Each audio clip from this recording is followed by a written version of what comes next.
Good morning, everyone. Welcome to the game show What, where your prize is you get to watch me for the next 3 hours. Congratulations. Good morning, everyone. Man, it's been a really interesting, 48 hours? I had no, my cats are running amok today, so forewarning, they're in a mood. But yeah, I woke up yesterday with no electricity, so we had to go without till about 3 p.m. my time. So I just sat around the house and watched some YouTube. I got to watch the movie The Craft again. I haven't seen that movie in a really long time, so that was really fun to be able to watch that again. I had my kid. Yeah, exactly, John. You win, Jimmy. I let my kid watch it last night or watched it yesterday with me.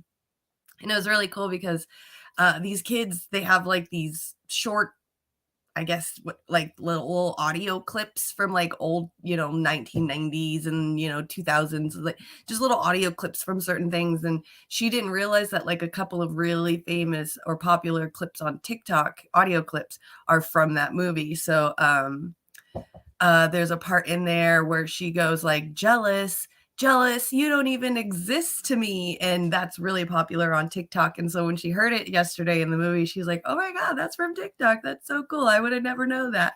So that was really cool for her to be able to watch that movie with me, and for her to kind of, familiarize herself with the movie because she already knew a couple of the audio clips from it. So I thought that was really cool. So we watched The Craft yesterday. I do love that movie. It's been a really long time since I've seen that movie. So, and it was free on YouTube, and I was like, well, that's all I got going for me right now is the YouTube channel, because I have no electricity and everything's being my little bit of house is run on a generator. So that's what I did. I watched The Craft. I can't stop thinking about it. It was such a good movie. It's been so long since I've seen it. So good morning, everyone. Let's see who we got up in here today. Obviously, we have John. John, yes, you get to win. That's your prize for today. Is me. Sorry, it's not that great of a prize. It's not like a car or anything, but Good morning, Warren. Good morning, Yona. Good morning, Amber. Good morning, Willie. Good to see you. Go to bed, cats. Jesus Christ, they are in a wild and out mood. So okay, I got to say hi to everybody. So yeah, that's what I did pretty much yesterday. Once the electricity came on, everything was running back to normal. I was able to get some more laundry done yesterday, like at least a decent amount of laundry done yesterday, because I've been trying to do laundry for like a week now. I've been trying to do laundry, and I've only been able to do like one load a day, because my laundry room is like, you have to go like outside my house, down the side of a little mountain, and then to the bottom of my house where the laundry room is. And by the time it gets dark, I don't like doing laundry because the animals that come outside at night, you got your skunks and the raccoons, and they're just, they can be pretty vicious. I definitely don't want to get attacked by a raccoon, and I definitely don't want to get skunked. So I don't do laundry at nighttime. So, now that it's becoming winter, it's starting to get nighttime a lot early.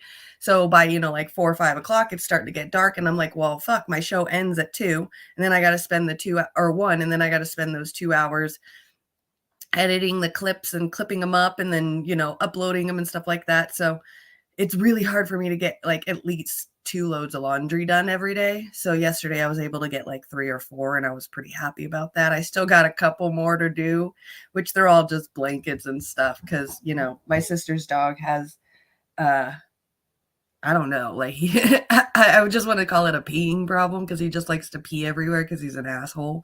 I think he just does it because he doesn't like being here. But it's something that I've been dealing with for the last 6 months with this dog. So it's just what I have to deal with. It's just everything constantly gets peed on, especially my bed. So, having to deal with all of that crap. So, good morning, Sally, over on Twitch. Good to see you. I'm gonna be hopping up on Fortnite today. I think my buddies want to take a break from from the grounded game. I think I'm starting to bore them too much. So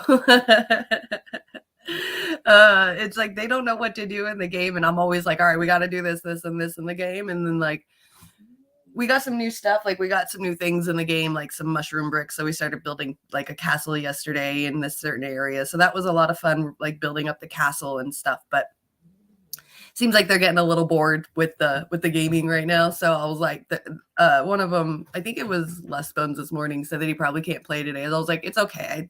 I'm pretty sure Fortnite misses me. So, oh, to come see the brick thing? No, I'm gonna come and hang out with you over on Fortnite today. I could probably get on, like, if you're home, I can probably get on like a little bit after I get off this show. And just long as I can, like take like a 2-second break here and there to make sure I, hit the upload button and then let it upload, I'll be able to play some early today. I might just play by myself a little bit early today because I feel like even my like Fortnite friends, like ever since I stopped, like I don't really stop talking in the chat. I don't know. Like, I feel like if I'm not playing, then they should, like the group should, will like talk to each other. So I don't like intervene or anything because I'm like playing another game at the time or something. So the whole group in the Fortnite chat has been super talkative. Even my own daughter in there has like been really, really talkative too. So I feel like me stepping back and not talking as much has actually allowed more people to talk in the group. So it's kind of nice, like, to be able to see all the other people, like, hanging out and getting to know each other and talking more and stuff like that. So I really enjoy seeing the Fortnite chat and everybody getting along and stuff. Oh, Brandy, you're playing WoW again. Hell yeah. Your laundry multiplies very quickly too. Yeah. It's even just as one person, it can get pretty out of hand pretty quickly. But I've got myself, who I have lots of clothes. I enjoy lots of sweatpants and sweatshirts. So I have lots of those. Then my kids' clothes and then my husband's clothes. So yeah. And I'm the kind of person that's like, okay, my husband's out of clothes. My daughter wants to get like new socks and underwear because all of her socks and underwear are dirty. So I got to wash everybody else's stuff first in the house before I even get to my own clothes. And then also I want to take care of all the blankets in the house too first. And I don't even get to touch my clothes until after all of that's done. So yesterday when I did some laundry, I was like, look, I got a couple of blankets. I've already washed a few. We are okay with blankets right now. Let me get like a load or two of laundry of my clothes done so I don't keep wearing the same clothes over and over again. Because I swear I was wearing like the same shirt for like 3 days in a row. It was getting pretty brutal for me. So I was able to wash like a load of my clothes last night. I have another load right now in the washing machine. I just got to switch it out to the dryer once the show is over and then start working on blankets. So everybody in the house is good. I just got my clothes and some blankets left and then we'll be good to go. But man, it's so much, especially with like the animals too. Cause like I was just saying, my sister's dog likes to pee everywhere. So I'm constantly doing that. Or he likes to throw up a lot too. Like I'm waiting for one day for him to get like the aha moment where like, okay, bro, you eat cat food and then you throw it up constantly. You do it all the time. Like I can't find a place for my cat food to go that's away from the dog. So he constantly eats the dog food. So he constantly throws up. I'm like, one day you're going to figure out that your action is causing this reaction to happen. Like it's a, cause and reaction. You're doing this to yourself constantly, but he still doesn't get it. And so he still likes to throw up everywhere. And most of the time what he'll do is right here on my couch. See, I have this little pillow right here. He'll hide behind this little pillow on my couch and go right into that corner piece in between the two couch cushions and throw up in there. And that's where he likes to throw up. So I constantly am cleaning my couch cushions. It's a nonstop thing. Yeah. My animals are a pain in my ass too. And then my little cat, Burton, I don't know what happened to him. I don't know why he's been like, it seems like he pays attention to the dogs. I don't know, but I have like pee pads over in the back corner over here, right next to the cat litter box. And he doesn't poop in the litter box anymore. He poops on my dog's pee pads, but he still acts like it's a litter box. So like he'll poop on the pee pad where the dogs do their thing, and then he'll do the, like cats do in the litter box. They try to cover it up. Well, he does that with the pee pad. So like I get like this folded up, crumpled up pee pad that's got like a, one shit on it, and my dogs can't use it anymore because it's all crumpled up. So it's just a constant cleaning up of a pee pad as well because of my cat decided to learn to pee or poop on a pee pad. It's the weirdest fucking thing I've ever experienced in my life. I don't understand why Burton. I mean, the other two cats are great. They poop, they pee in the litter box, no fucking problem. But Burton, nope. He wants to poop on the pee pad like the rest of the dogs. I don't get it. It makes no fucking sense to me. Literally makes no sense. My house is fucking, it's a zoo. It's a goddamn zoo. That's what I live in, is a zoo. Exactly, Warren. He poops on the pee pads. I think Warren's the only person I've talked about this with, and it sucks so bad. It's just never ending cleaning up pee pads when those pee pads should last like a day or two. And they don't. They last about 15-20 minutes and it's done for.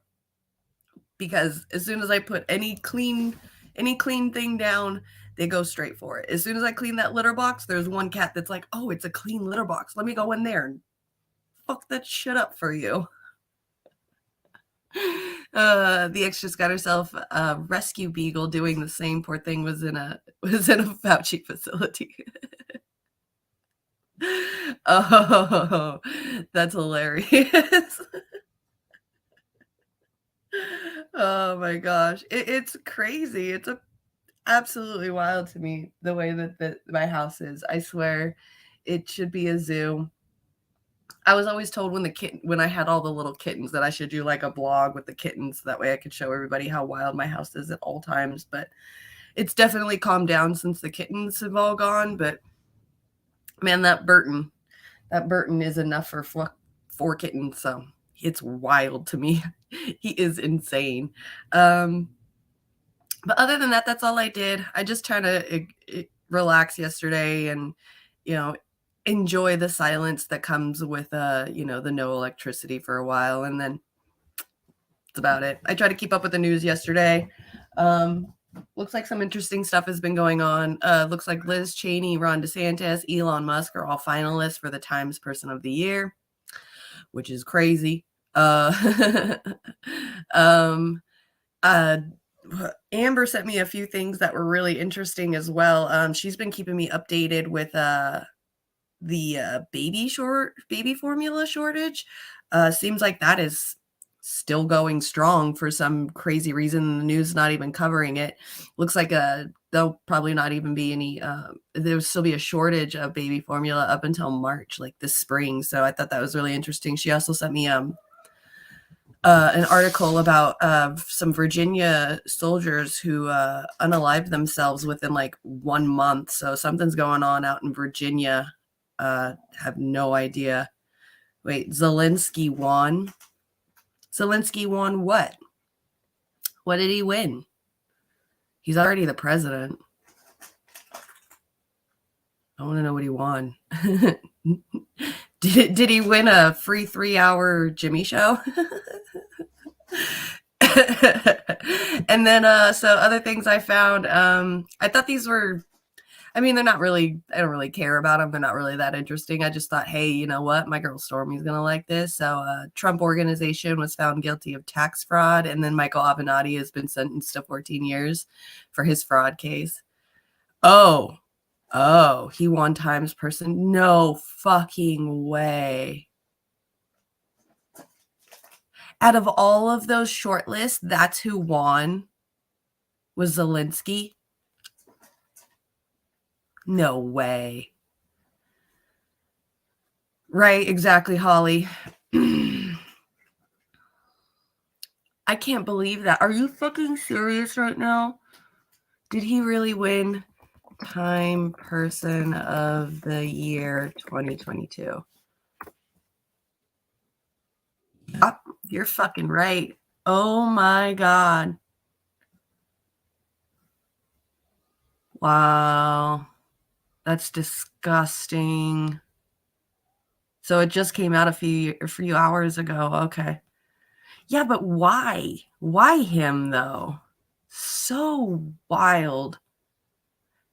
I mean, even that short list was shitty, but still, like, there was a couple of ones in there that were a lot better than him. No way. Yep, there it is. Person of the Year. Look at this shit. I can't believe this. Right? Clown Earth, right? That's fucking wild. There it is. Look at all that yellow and blue. Oh my gosh.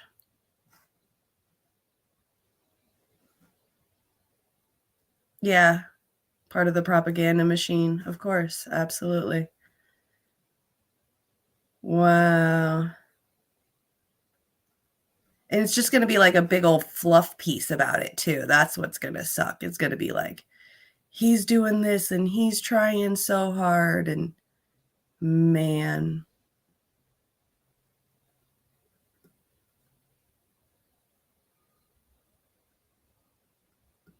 right? The Matrix at work.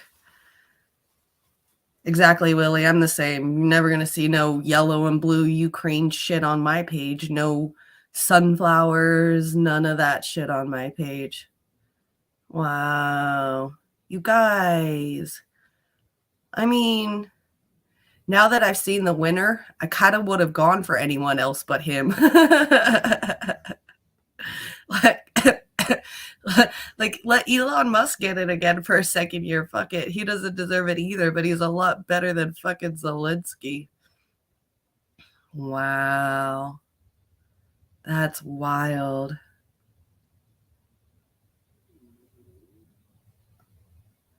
You rewinded? Oh, you thought I was distracted because we're trying to finish something. Oh, okay. You rewinded. Why did you rewind? Don't do that. Don't rewind. I'm just kidding. Man, they put out a whole ass fluff piece on this fool. I don't want to read any of it because, it's just going to be like all this great stuff about Zelensky. So, look, it's even like personal stuff. After his meal, Zelensky walked to the other side of the bunker. Come on now. Walked to the other side of the bunker and shot himself in the head because Russia was bombing on them too much. Hitler. Sorry. I'm probably going to get kicked off of YouTube for this. I'm hoping. I'm just kidding. Damn, this is wild. I can't believe he actually won it. I was going to sit here and talk shit about all the people and make fun of the news people talking about like how the Republican part of all of the short list didn't deserve to be on the short list and all this stuff. But now that we see a winner, like, fuck, this is bull crap. Greets the crowd during his visit to the liberated city of Kherson. Oh my gosh. Oh my gosh. Later we will be judged. Oh my gosh. Well, that takes away one article I was going to talk about today. And here you guys go. You get it right here. I can't believe he fucking won. That is wild to me. NPR, BBC. That's crazy. Yeah, see, I was going to go over like the person of the year short list, but man, oh man, I can't believe this.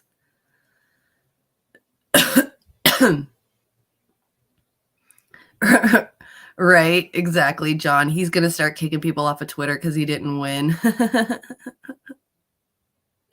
Wait, there was some drama around Sarah Huckabee Sanders. Good morning, Brandy, by the way. I didn't know that there was some drama around the Sarah Sanders around her, so I have no idea. Oh, Holly, we are talking. I was gonna start talking about the Times Person of the Year award or shortlist for 2022, but it looks as though Zelensky won. So in an essay explaining the choices, Time editor-in-chief said that picking Zelensky was the most clear-cut in memory.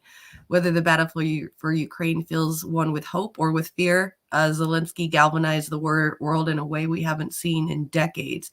That's because media propaganda is very strong. I don't understand how they don't see this and they quickly blinded to it. But anyway, Zelensky quickly became a symbol of Ukraine's resistance against Russia shortly after Moscow launched its invasion. Zelensky's command of the weapons of the digital age meant that business leaders and politicians everywhere were forced to take notice and take a stand, whether they liked it or not. He said the spirit of Ukraine was embodied by people who help aid humanitarian efforts in the country during the war. Good Lord. Yeah, the propaganda machine is thick in this one. I'm cool on this. Usually I don't care about the Times thing. I never even pay attention to it. So I only know that Elon won last year because they were talking about this year's shortlist. So Time has named a Person of the Year since 1927. Other nominees for the magazines include Chinese President, Supreme Court, Liz Cheney, Ron DeSantis, Janet Yellen, and CEO Elon Musk. Tesla CEO Elon Musk. See, that was like part of the short list. Like I don't see how any of these people really stand out, but she wore a dress that liberals consider less than professional to her first press conference as governor, playing right into Republican hands. Ooh. Wait, let's Google it and see. Oops, sorry. Sarah Huckabee Sanders. Oh, look at that. First thing that comes up, dress.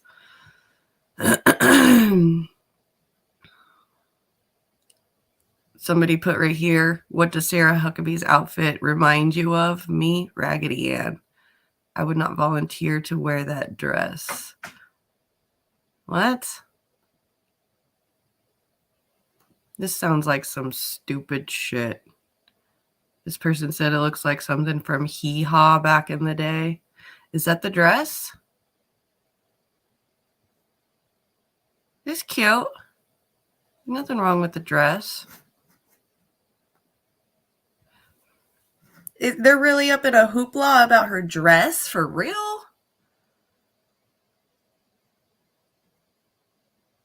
Look at this. Sarah Huckabee Sanders ideas on Pinterest. If you guys want to dress up like Sarah Huckabee Sanders, Pinterest has got you. Well, is that the only thing? Here, let's look up tools. Past 24 hours. Come on, Miss Kitty. This is wild. Good morning, Velvet. Good to see you, beautiful. Holly or Brandy said that Sarah was wearing a crazy dress this week, and people were making fun of her. So we gotta check it out. She's technically your first female governor. Oh, okay, that's interesting. How cool. Well, I guess that's not cool. I'm lying. I don't even know why I said that's cool, because she sucks. But we gotta find this dress. There it is. Look at these people. First post-election news conference was followed with a celebratory hee-haw hoedown. They're so mean. It's just a freaking style. And I don't want to sit here and like defend Sarah Sanders, but Jesus Christ.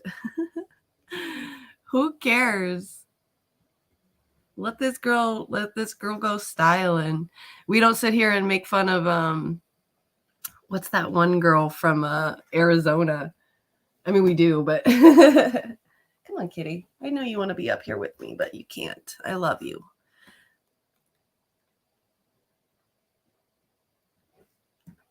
Yeah, exactly. The Republicans are going to eat it up. Okay.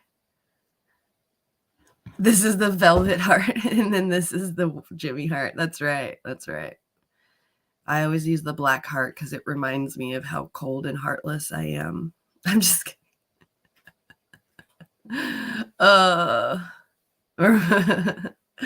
Okay, Arkansas governor. No, Governor Sarah Sanders. Yeah, I'm like Arkansas chic. Is this it? No, it's all like Reddit type post things right now. A lot of people are not really talking about it looks like. Delivers some fashion.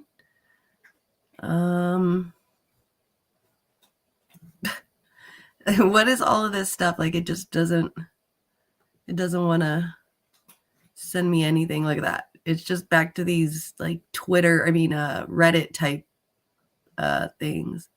In boho mini skirt, posed with an Arkansas police force. Really? Okay, so there it is. She wore a long sleeve mini dress with a blue and white stripe pattern, giving the piece a faintly bohemian spin with a tiered skirt as well as a smocked hemline and sleeve. Saunders completed her outfit with a pair of hoop earrings. So there. I think what it is people are probably just used to seeing her in her like professional getup when she was doing the press conferences for the president. But I mean, she definitely can rock the laid back girly style, you know. When it came to footwear, she dressed with a set of leather boots, as well as faintly slouched texture, though the pair's heels could not be seen as likely were completed with short heels. However, this wasn't her only instance wearing the dress. She also paired it with a pair of light tan mules earlier this fall during a governor rally. So here's her wearing the dress again. For footwear, she wears neutral shoes. Why are we getting into... Oh, Facebook was nuts over it.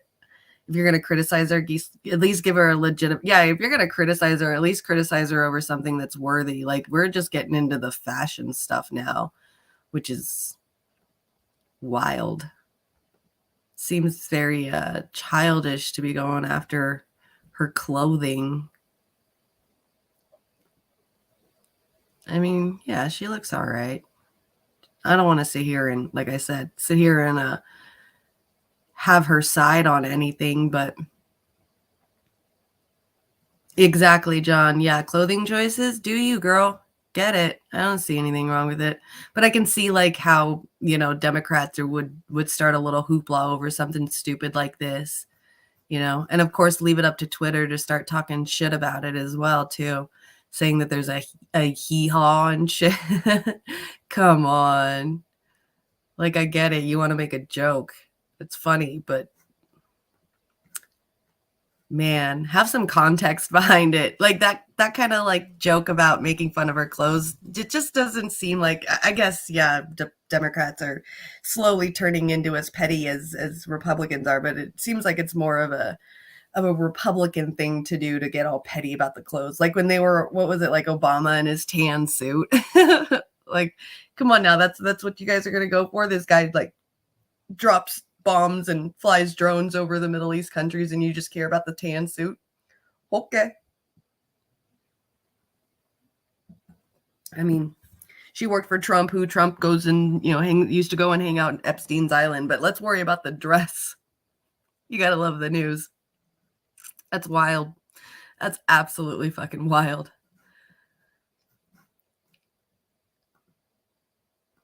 Poor girl. Oh well. But yeah, I can't believe Zelensky ended up winning Times Person of the Year as well. I was gonna sit here and talk some major shit and make fun of the crappy ass list that they got, but man, ain't that some shit. They gave it to that guy. That guy.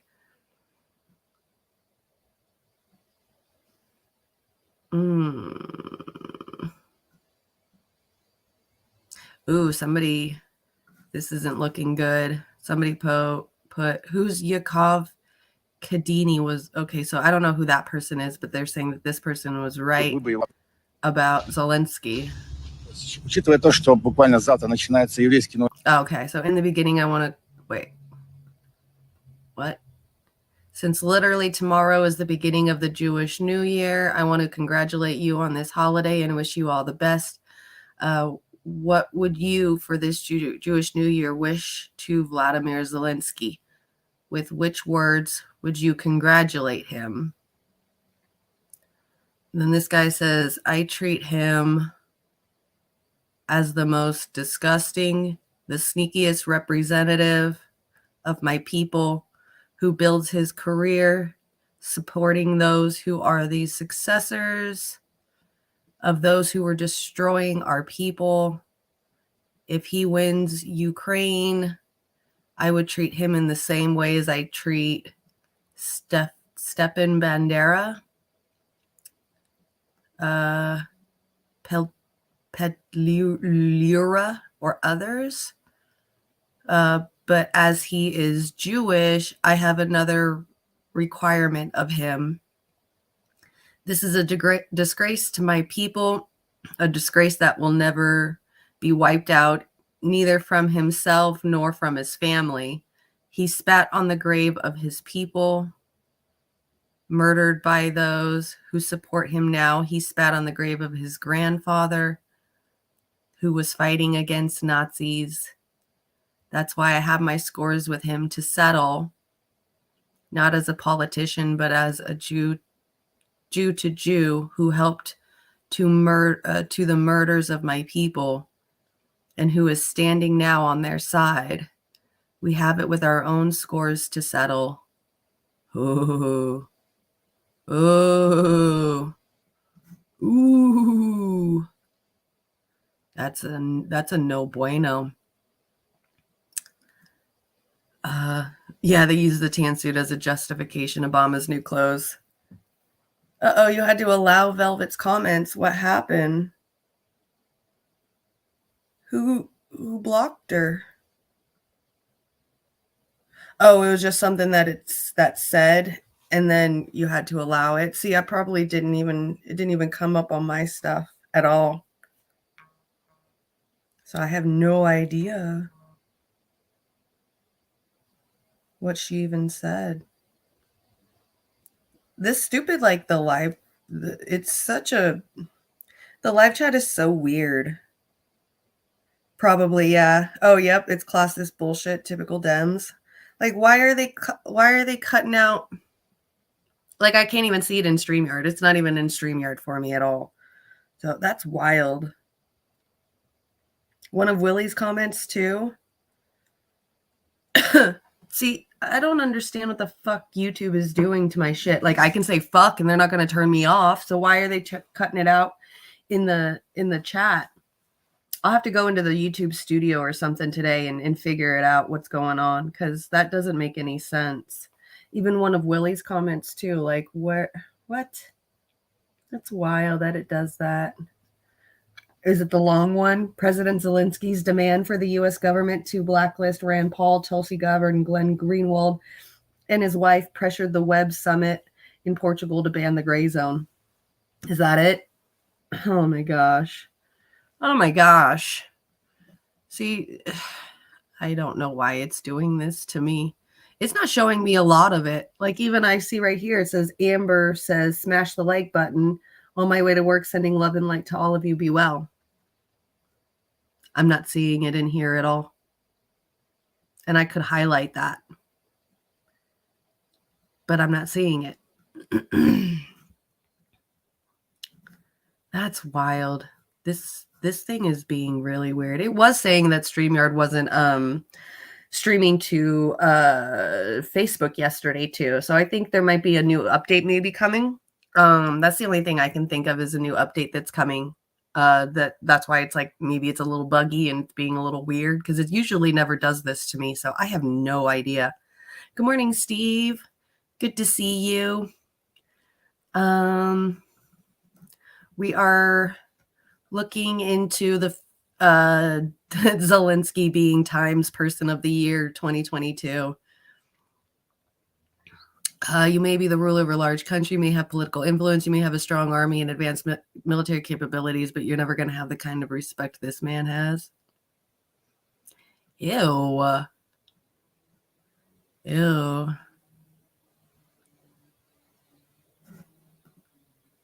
And it looks like Warnock ended up winning too. There you go. There's the old one, Times Person of the Year back then. Just goes to show that they don't really care about actual good people. It's just whoever makes the biggest headlines and it's going to help them sell more Time magazine is the one that they're going to put up on the front cover. So, yeah.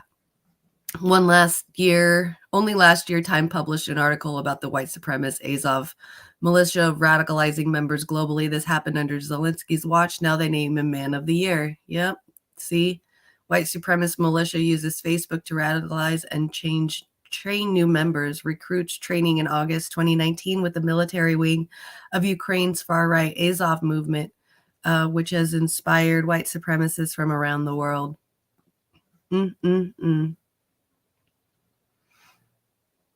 Yeah, see, YouTube acting strange today. Had to repost that comment.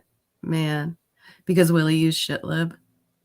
And so you used it and you had to put it in there again. Yeah, I'm going to have to go into like the studio. Hopefully nobody went in there and messed things up. So we'll see. We will see. See what else is going on with Zelensky. Is it trending at all? Yeah, right. Continuing a long tradition. Yep, exactly.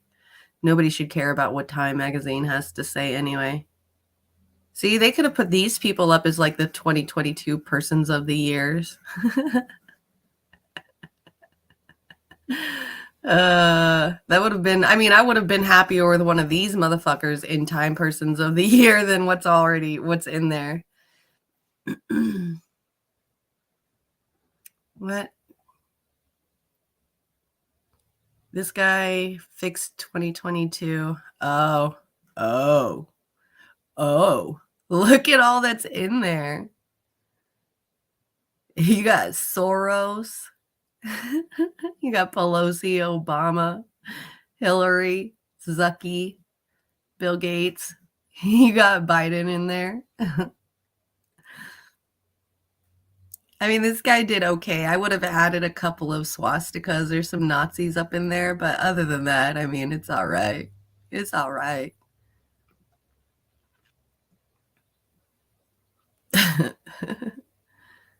The man who made it all possible, Hunter Biden.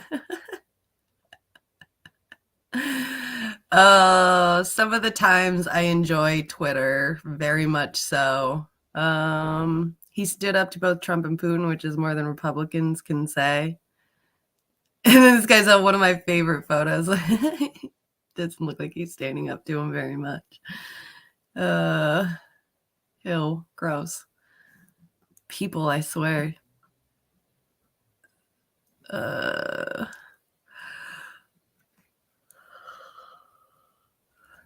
Ooh. Is that his muscle right there? Because that guy looks like a Nazi. Zelensky is the world's premier political leader. Without a doubt. Ooh, Jesus. So deserving. Some of the people that are going for it is, man, how do people live like that? It just doesn't make any sense to me how people can just sit there and be like, oh, I'm going for Zelensky, but not actually look into the history of, what this country is actually about and what he's actually about. That would make more sense than anything. Where am I going? There we go. Let's see if Zelensky is trending. Pearl Harbor is trending. Why is Pearl Harbor trending? I know why Ted Cruz is trending. Wow. So Zelensky's not even trending on Twitter with it.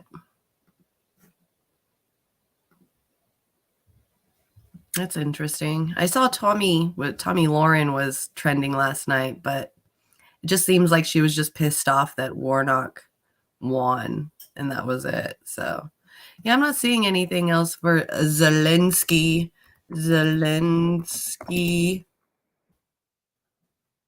Here we go. We're getting some people talking good about them. If I put it onto the latest, though, usually we can get some really good information. Is it the anniversary of Pearl Harbor today? Interesting. We watched a video a few weeks back about that and found out that Japan only attacked Pearl Harbor as a distraction to go after a Vietnam area, I believe, or the Philippines. Some of those, I think it was those islands. I can't remember exactly, but I remember that, and it's stuck in my head too, of the fact that we joined into World War II because of that, when Japan didn't even really want to attack us. They just wanted to attack us that way we would be distracted so they can go and do what they really wanted to do, was attack another country. It was like they were starting their own war during World War II onto the side. So I thought that was that's been sticking in my head like a lot lately. They're so uncurious. They know about Panama Papers, but have no idea Zelensky was in them. Right. Thank you. Good morning, A. Ross. Thank you for that. Yep. Creative director of the Balenciaga fashion house, became the ambassador of the United 24 fundraising platform initiated by President Zelensky. So it looks like Zelensky's working with Balenciaga. Wow. It's the same spirit of the 1936 Time Magazine's Person of the Year. Nazi spirit. Zelensky is just like his boss hero now. Right. That's crazy. Only Russians see Zelensky as a villain. Oh, man. Spirit of Ukraine for the first time in decades. I'll buy this one and enjoy and then preserve. Wow. People are really, man, this is why we keep going into wars and stuff, because if one side doesn't believe it, the other side's going to believe in it. And it's just never ending. Like, we literally just got ourselves out of a 20-year war in Afghanistan. And you fucking supposed ass progressives and left leaners and supposed to be about peace and wanting to get along are out there fucking bombing people and joining in another war. It's crazy to me that they even can get away with that kind of shit.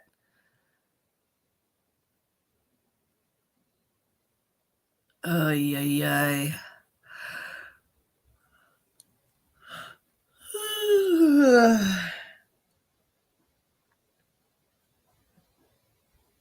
This guy's talking shit. I don't know. I can't read this because it's not in English. These AFU soldiers have had enough of the cold and hunger, but unlike these guys, they don't want to surrender. They want revenge on those who put them there, and they have a message for Zelensky. I hope it's to end this shit. This is wild. I wonder if there's got to be video on it, right? I mean, there's got to be something on it. Zelensky Time Person of the Year 2022. There's got to be something, right? Okay, there is some stuff, but it's all mainstream news. This is why I hate looking through things on YouTube, because the first thing they give me is, look at everything on here. The first thing, like, I just type in just a regular Zelensky Time Person of the Year 2022. I'm subscribed to a lot of people. Like, this is where I think YouTube is fucked up. Is when you're looking for something, searching for something specific, they should always put your subscriptions up first. If there's a video out with those words in it that you subscribe to, those should be the first videos. But this is during that YouTube apocalypse when they're like, we're going to start promoting more of the mainstream news and stuff. What was it? More official news stories. So this is what they did. So I put in this thing, and it's Time Magazine, Today, Tampa Bay News, NBC, Tampa Bay News, City News, MSNBC, France 24 English, Euronews, The Hill, Fox News, UATV English, MSNBC. Like, come the fuck on now. Give me my own subscriptions. Like, I literally have to memorize who I'm subscribed to and then type in these words up here in the box, and then type the exact YouTuber that I want to go to, just to be able to get something in that general vicinity. Or else I'm stuck here making us watch 4.5 minutes of Today with these two dumbass ladies right here that have been here forever. Fuck it. We're back now, 7:39. Got a big. I'm sorry, you guys. I don't have another choice. Every year since 1927, Time has selected the man, woman, or group or concept that has had the most influence on the world during the previous 12 months. And by the way, that influence doesn't always mean that it has to be for the better. Here for the 2022 Revealed Times editor-in-chief, Edward Felsenthal. Edward, good morning. So going about this cannot be easy. You had a list, and we were all looking at your long list, and we thought, well, there's an argument for each one. How do you narrow it down to the one you choose? Well, we get together every year, all of our Time journalists from around the world. We were back in person in our offices this year, which was a change. And we debate that question you just laid out about influence. And then we narrow it down. We talk about dozens of options. We get to a short list, which you reviewed. Advocate for their positions, get ugly, or their punches thrown. People advocate for their position. Yes. People advocate for positions they don't really believe. It's just it's a debate, and it's a great way to look back at the year and who shaped it and who changed it. Why are you making us wait? Yeah, And they chose Zelensky? do we have a drum roll or anything? We'll let you do the honors here. This year, the person of the year is Volodymyr Zelensky and the spirit of Ukraine. You know, Oh, so whether it's not one just looks at this- Zelensky, it's Zelensky and the spirit of Ukraine. So that way people can feel like they're a part of being the Time Magazine's person of the year for 2022 as well. They're like, well, I have yellow and blue on my profile, so I am the spirit of Ukraine, you guys, okay? Oh my God. story of Ukraine with a sense of hope or a sense of fear. And the story is, of course, not fully written yet, as you were just reviewing in a segment this morning. Zelensky really galvanized the world in a way we haven't seen in decades. Yeah, Not exactly, just Brandy, other the Nazi governments, spirit. but, major companies that pulled out of Russia, you know, in mass, and countless individuals around the world who came together around this cause, around this country. See, look at that, And another in one. addition to telling the story of Zelensky, we tell some All of right, the I'm keeping my YouTube up so I can see the chat, and I see it just wanted to hide another one from A. Ross. So, oh boy, these two always remind me of some of the silly ass airheads I went to high school with. Don't worry, I got you, A. Ross. We gonna let you say whatever you want to say. Goddamn YouTube. those stories, people who represent this spirit of Ukraine that swept the globe. Let's talk about Zelensky for another minute, because one thing that he's done, aside from leading a nation through this incredible feat, is he's kept the attention of the world there. He They has do, that don't ability they? to keep- You're actually really, really right, A. Ross. You look at these two girls, and it reminds you of like the two preppy girls, like the cheerleader girls in high school. Look at the face. Yeah. Like, you can't sit with us. We're cooler than you. Like, bitch, I don't want to sit with you. You probably have herpes. there. He has that ability to keep us focused there. How? Well, he's a former entertainer. I Yeah. think that's part of it. And he understands, as some other people of the yeah. year we've talked about in recent years. It too, that absolutely is. attention- The censorship is nuts. I've never seen it like this before. Today's the first time that I've seen so many people having to allow their comments to be made. I've never seen it this much. I mean, I've seen it once or twice here and there on videos, but today having 3 or 4 already, it's this conversation. It has to be this conversation. It has to. We're pushing the boundaries of YouTube being pissed off at me. That's my goal in life, is to be the kid in trouble at YouTube all the time. So is in many ways the it's world's working. most valuable currency. And he's used that attention. Which is through- kind of scary too, because fucking, did you guys hear Hassan Piker ended up getting a 48-hour ban on his Twitch channel because he just watched a Kanye interview? That was it. He got a 48-hour ban because he watched a Kanye video. Yee. These platforms are getting scary controlling. speeches every day in the early days, social media. You know, he really understands the weapons of this digital age, and he's kept the eyes of the world on this story. You wrote something that I thought He's was so kept the touching. You eyes of the said that he world on the proved- story. He hasn't done anything himself to keeping the eyes of the world on this story.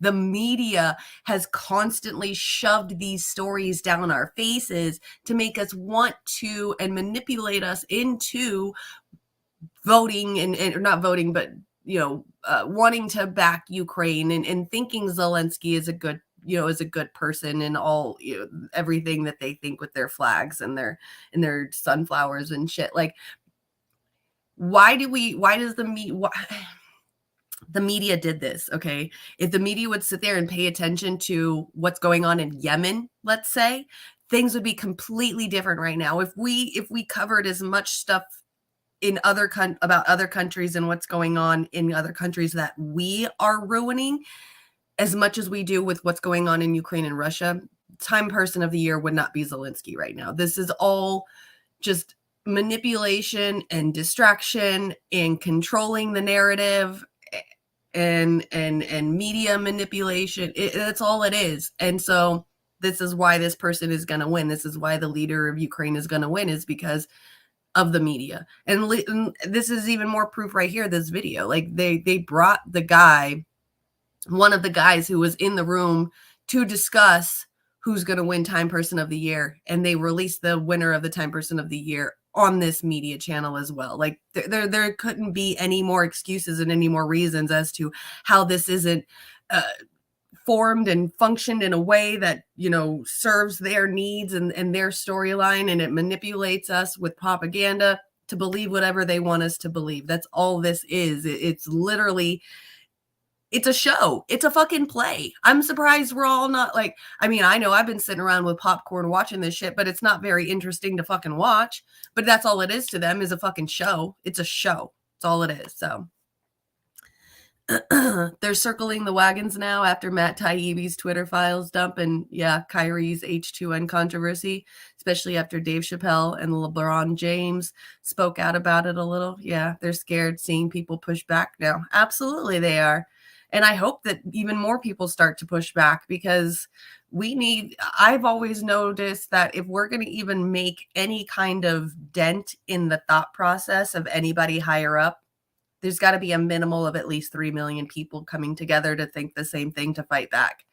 Because like I said before, the only time that I've really seen anything kind of do a smidgen of a change when it comes to like the media and then people going out and doing something was the North Dakota Access Pipeline, and all that happened there.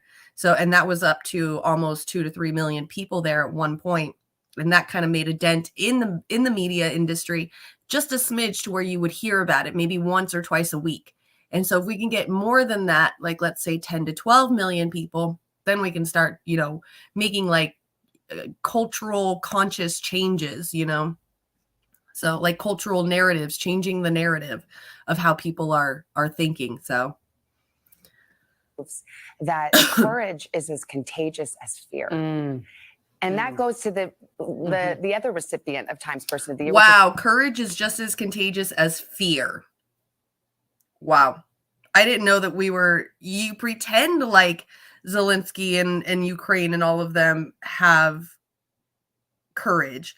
But when we're here in America and you're wanting us to be okay with using our weapons over there, you guys put fear into us to make us be okay with, or to make, you know, them be okay with sending weapons to Ukraine. That's a fear-based thing that you're doing. So how she even said, you know, the courage thing is just as contagious, probably. But there has been nothing about courage that you have given to us in America to help out Ukraine. You've only done fear in our minds. I've watched the news. I'm not stupid. You guys say Ukraine needs our help. Ukraine's going to lose. There's a big bad man named Putin over there in Russia. You know, it's the big red scare. Like, how is that not fear-based tactics? How are you going to sit there and say that this is courage stuff when us here in America have to deal with your fear-based tactics to give them the weapons that they want? There's nothing about courage whatsoever. This is dumb. This war is stupid. This is white on white crime, which is what conservatives complain about or say that, you know, doesn't happen. Well, guess what? We're doing it right now. It just to people with different countries, and we're helping out fucking Nazis. Come on. How is this even courage at all? This is fear-based tactics. This is a scheme of fear-based. So they're scaring us into doing this kind of stuff because the big bad Russia, they're so scary. Woo, communism. Woo. You're so fucking scared of communism, motherfuckers. Then get rid of the goddamn fire department, get rid of the police department, get rid of the postal service, get rid of any kind of social programs that you consider that is scary, since socialism and communism is so scary. Fuck out of here. Fuck out of here. Is the spirit of Ukraine, but that's his courage comes from cocaine. That's where my courage comes from too. Spirit of little Ukraine standing up to mighty Russia. What message do you think that sends?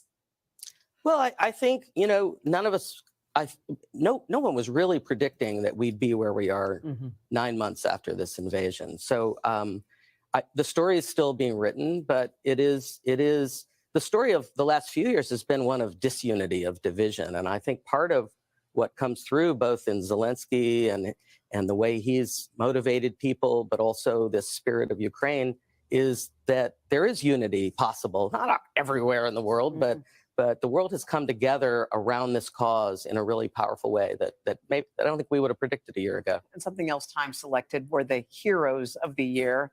and you pointed to the women of Iran. The women of Iran who have sustained, this is the most sustained uprising in more than 40 years, and in a country that clearly is ready for meaningful change, and really powerful, courageous story there as well. I was going to say, talk about courage being contagious. Yeah, no kidding. Bravery of those women. Edward, thank you so much for being with us. Always great to- You can catch Time's 2022 Person of the Year issue on newsstands. They hit December the 16th. Yeah, the reporter spent a lot of time with President Zelensky. Hey, thanks for watching. Don't Just wow. Ay, ay, ay. The bootlicking that these media companies are doing, I swear. It gives, I mean, fuck. It looks like, I mean, I was just going to say it gives them the views, but I mean, it looks like the view count for like Zelensky and stuff might be going down because like Time Magazine's only getting 5,000. Today's only getting 2,000. NBC 2 hours ago is only have 1.6 thousand. So, minus the, the status quo Dem lovers who have the yellow and blue flags on their profile pictures. Other than them, it seems like maybe hopefully anything news about, or any kind of news about Zelensky and what's going on over there is probably losing people's interest. And it just seems like maybe the media is just keeping it going because, they love that shit, whatever makes them views. So exactly. See, yeah, that's what I was just saying. They can't even keep anyone's attention anymore. It seems like people are just losing interest in a lot of this, which I was hoping would have happened at the beginning. Like people would have been, at least seeing this for what it was at the beginning. But no, it looks like we still have a bunch of left, quote unquote, apparently apparent left leaners that still believe in war, still believe in killing people and murdering people, but they claim that they love peace and they want to see everybody coming together and stuff. And then even that guy said on the news right there that we were just watching, like it's been a couple of years of division and stuff, but it seems like people are coming together for the Zelensky thing. Like, what kind of fucking bubble do you live in, bro? Seriously, what kind of fucking bubble do you live in? Because I don't see that anywhere in my circles. So your bubble must be somewhere completely different in a completely different soap factory than fucking my bubbles, because my little bubbles are telling me completely different. So, all right, dude. You must be in that like rich high-end bubble factory. That's what it is, because you ain't in my bubbles. So okay, so this was the video I was wanting to watch when I pulled it up. The Time releases its 2022 Person of the Year shortlist. It's this woman right here, man. She was off the fucking hook about it. She was like, what did she say? She was like a couple of those like Republicans. She was like, oh no, oh no, oh no, oh no, not doing that. It was really fucking funny. Oh, here we go. Rising talked about it. I kind of want to hear what Bree has to say. Well, it's curious. official. Ukraine. This is welcome to What, where I just watch whatever the fuck I want to, because this is what I would be doing in the morning anyway if I didn't have a show. Yeah. Ukrainian President Volodymyr Zelensky is Time Magazine's Person of the Year. They tweeted the announcement this morning. Earlier this week, the magazine released its shortlist of finalists, which included Liz Cheney, Ron DeSantis, and Elon Musk. Other finalists were Xi Jinping, Treasury Secretary Janet Yellen, novelist and former Bezos wife Mackenzie Scott, the Supreme Court. Agreed, Ed. Oh, good morning, Ed. Good to see you, Mr. H. Yes, that's what we've been talking about. Is just the media propaganda of wanting us to stick together to, we've been having division for years, but we're all coming together for Zelensky and the war on Ukraine. Like, no, bro, you live in a completely different bubble than we do. So yeah. Iranian. That's why I got to the Hill right here, because I was like, maybe Bree might talk shit about this a little bit, because every other fucking news show is like, here we go, we're coming together for this thing right here.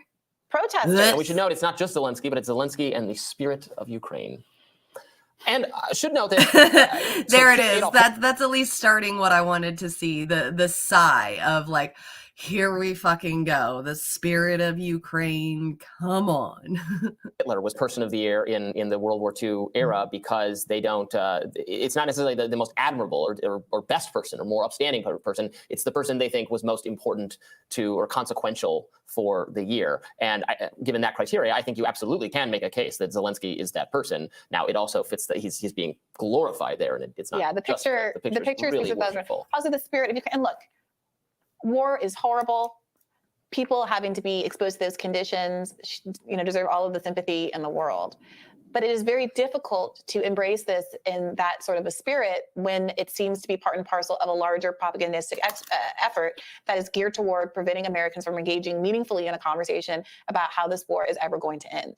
And when you've had a year where the Zelenskys have been featured in elite fashion magazine profiles and on faux military sets with a wind Hollywood has their given them hair, their awards, has handed him Oscars, and right. It does start to feel like a level of artifice that I'm not sure is exactly even helping his cause in terms of, generating public. Right, and I completely agree. It gives the mainstream press stuff to whine about for 10 minutes, exactly.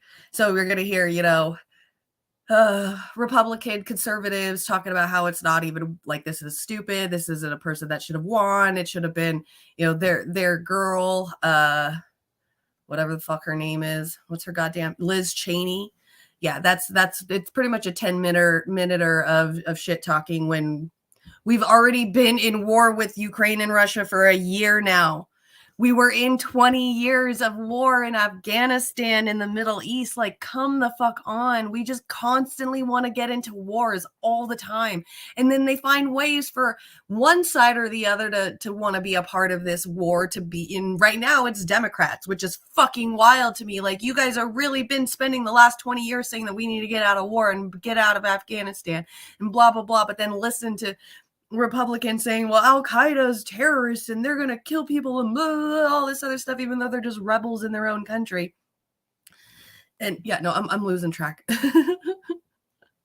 I'm losing track of what I'm saying because there's so much shit to be pissed off about. But then we keep, just, now it's the right or the left side, being for it and the right side being against it. And it's just always going to be, back and forth with it. So Robbie, you stupid. Did Robbie say something? Because her face looks like she's not interested. AMC stock is on sale again if anyone's looking for a future retirement option. Interesting. Wait, really? Like the AMC, like the movie theater? I don't pay attention to stocks, and I know there's AMC movie theater out there. So what's AMC stock? I don't get into stock very much. I know about it, but I don't buy into it. So I don't know. Sympathy at this point. And the statements that Zelensky himself has made whenever questioned about the path to peace are so adamant that anything along those lines is akin to hating the Ukrainian people, throwing them under the bus, a very how dare you give me more infinite amounts of money attitude. That again, you can feel the tide shifting in a way that profiles like this, I don't think are gonna stop the way they might have in the past. So it's hard. It's hard because you want to be able to say true good things about people that you have empathy with without having to feel like you got to address the propagandistic nature that's undergirding it all. So I'd forgotten this, but Elon Musk was actually person of the year last year. I did not recall that. And then in 2020, it was Joe Biden and Kamala Harris. And was it Trump in 2019? Might have been. Let's look that up. No, it was Greta Thunberg. It's this is a pretty random prize. I have to bring up every time this is addressed the infamous stunt, still the most ridiculous, hilarious. I think it was 2006 or 2007, 2006, when we were all person of the year. Brianna, you were person of the year, and I was person of the year, and you, the viewer, were person of the year because it was you with a little reflecty, stupid little mirror. Well, look, who would you pick? My God. Given that this isn't really about being a good person, but just an influential and impactful person. Who would I pick as? I don't have a problem with the framing seems very deferential, but I think you could make the case that he was person of the year in terms of consequence. You could also probably say that equally and more so for Vladimir Putin. Yeah, they that should would put them on the carpet probably be together. it. Ooh. It's the only time you'll get them in a room together. Now, see, Bree might have it right there. That would actually, I would be very interested in looking and reading into the Time magazine's Person of the Year if they had Zelensky and Putin on there together. That would have been very, very interesting. But it probably would have been full of propaganda anyways, talking about how Zelensky's so great and how Putin's so bad, and this is the good versus evil or something. The worst and the best of the year. So they would find a way to change it, manipulate it into making Putin look really bad and Zelensky looking really good. But if I was the person who was owning Time magazine and they all wanted to choose a Zelensky as a winner, I would be like, well, then Putin's going to be on the other side and we're going to talk equally about what the good things that they have done for their countries. So how about we do a little bit of fairness, okay? Pfizer is Person of the Year. Right. U.S. will have the magazine show. I know we've had like the pandemic and stuff like that. Why isn't Pfizer one Person of the Year? That maybe they should be the Person of the Year. We can manipulate them or manipulate that into people thinking that Pfizer's been doing good shit. Down. I would have liked to maybe see these railroad workers that what yes. just happened with the strike breaking last week, where there was so much. It was so heartening to see all the bipartisan support. Good fucking point, Bree. That's the railroad strikers. Those guys are extremely important right now. Could literally collapse the economy just by striking, which fingers crossed, I hope they do. I don't care. I am one of those citizens who have already lived in austerity the entire majority of my adult life. So, tack it on a little bit extra just to piss these fucking politicians and rich CEOs off to where they're scared of you, to where you are in control now, union guys. That's who should have won Person of the Year, was the railroad strikers and the railroad union workers. That I completely agree. I agree. For them, and the bipartisan frustration with the Biden administration's choice, along with the support of most people in Congress on both sides of the aisle, to crush that strike, to use this weird 1920s law to weigh in and crush a labor movement in a way that very few other industries have that kind of exposure, have that ability for Congress to step in and take away their leverage. And people really saw what was happening there in a way that is often made opaque by media coverage and stressing what's going to happen to Christmas and the economy. Like, people were hopping mad, and it would have been lovely to see that energy carried across into a mainstream publication like that. But that seems beyond hope. This whole exercise is fraud because there's no real way to convey like who was the most consequential person this year. I mean, the consequential things that happen are the result usually of a confluence of factors in a lot of people. And you're right, sometimes they nod to that. Like, I think there was... It's 11/11, you guys. Oh, you just missed it. Too bad. I was going to say make a wish. Too late. You all lost. It's 11/12. The rescue workers were it's some combination of people. I mean, they've done so many stunts with this thing. The first responders, they love to do kind of stunt awards. Dr. Fauci, he retired this year. He could have been an interesting choice. Didn't he get it in the year of the pandemic? Person of the Year? No, he did. I just went through, right? Yeah. I don't think so. I think you could have make a case that he was the... But of course, that's very U.S. focused. Then that's is it supposed to be more global? Well, it's whole Person of the Year. It's not. It is supposed to be global. It's not just U.S. So actually, they should throw it to. I mean, right? That would invite the question of whether should Xi Jinping be most influential Person of the Year, possibly. So it's kind of a dumb thing, but. Yeah, I mean, look, I wouldn't have to make those kinds of choices. Put another mirror. All right, you guys, if you could pick Times Person of the Year for 2022, who would you all pick? Like I said, I would probably pick the railroad strike workers for sure. Who would you guys choose? Robbie. It's after 1 p.m. here. I know. Sorry.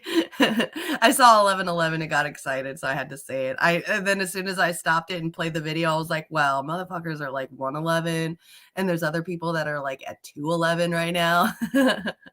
I was just going to give you guys all of my 11/11 juju, and then you guys can take it and work with it however you guys wanted to, but I missed it by like literally a millisecond. So exactly. Should have been Vladdy P. Mr. Putin Daddy.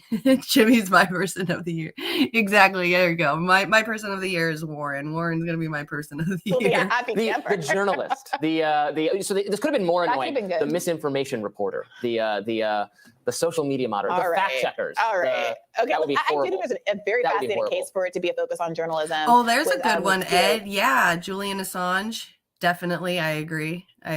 Oh, Velvet. Oh, I'm not even close to being Person of the Year, you guys. I love you all, but I wish. Maybe one day I'll grow up to be like Greta Thunberg or Volodymyr Zelensky. the crown prince responsible for Khashoggi's murder just got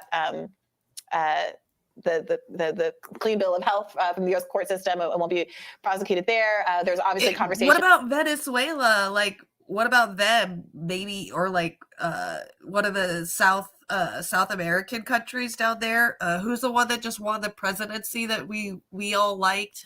The Jair Bolsonaro and all of that. Maybe those people could be the persons of the year too. Like, that would have been a good one as well.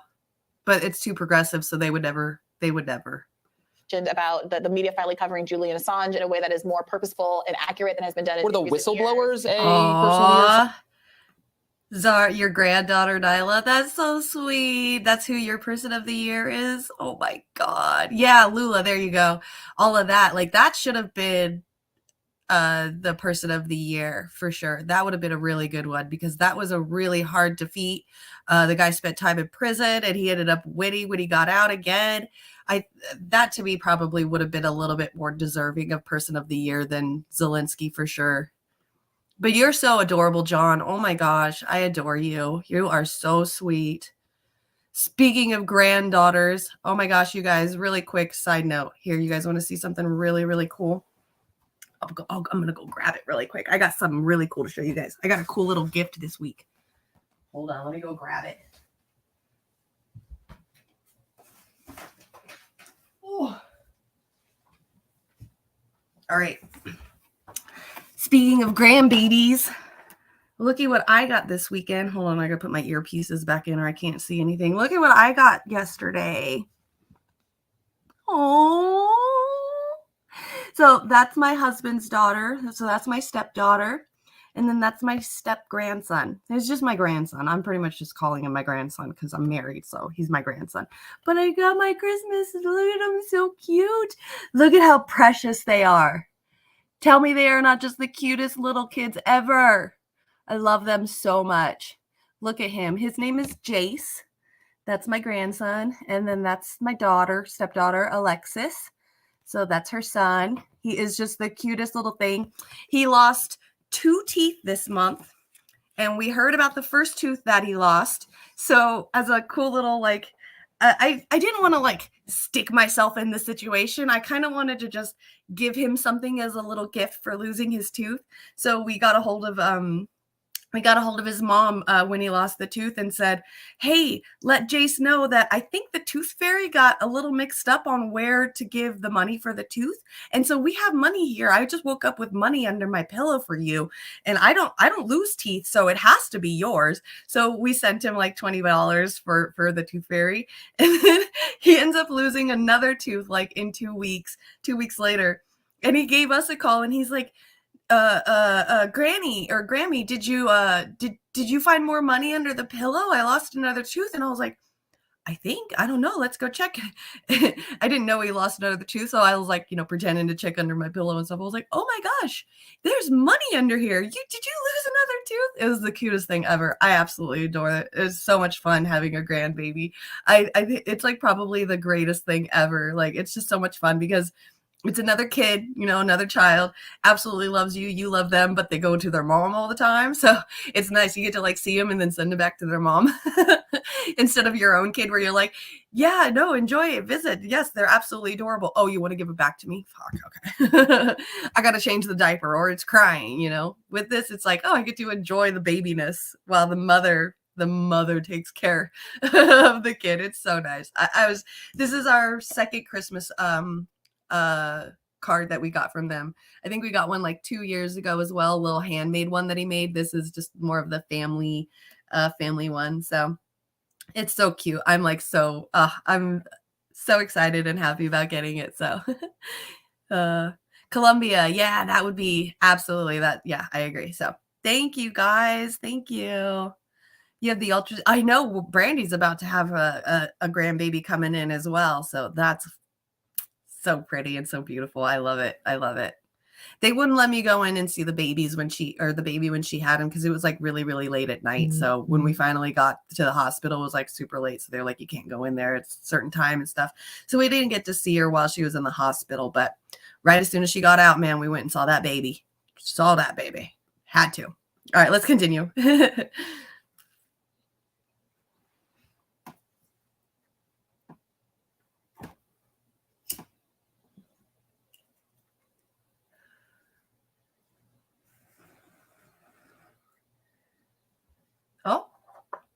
Interesting.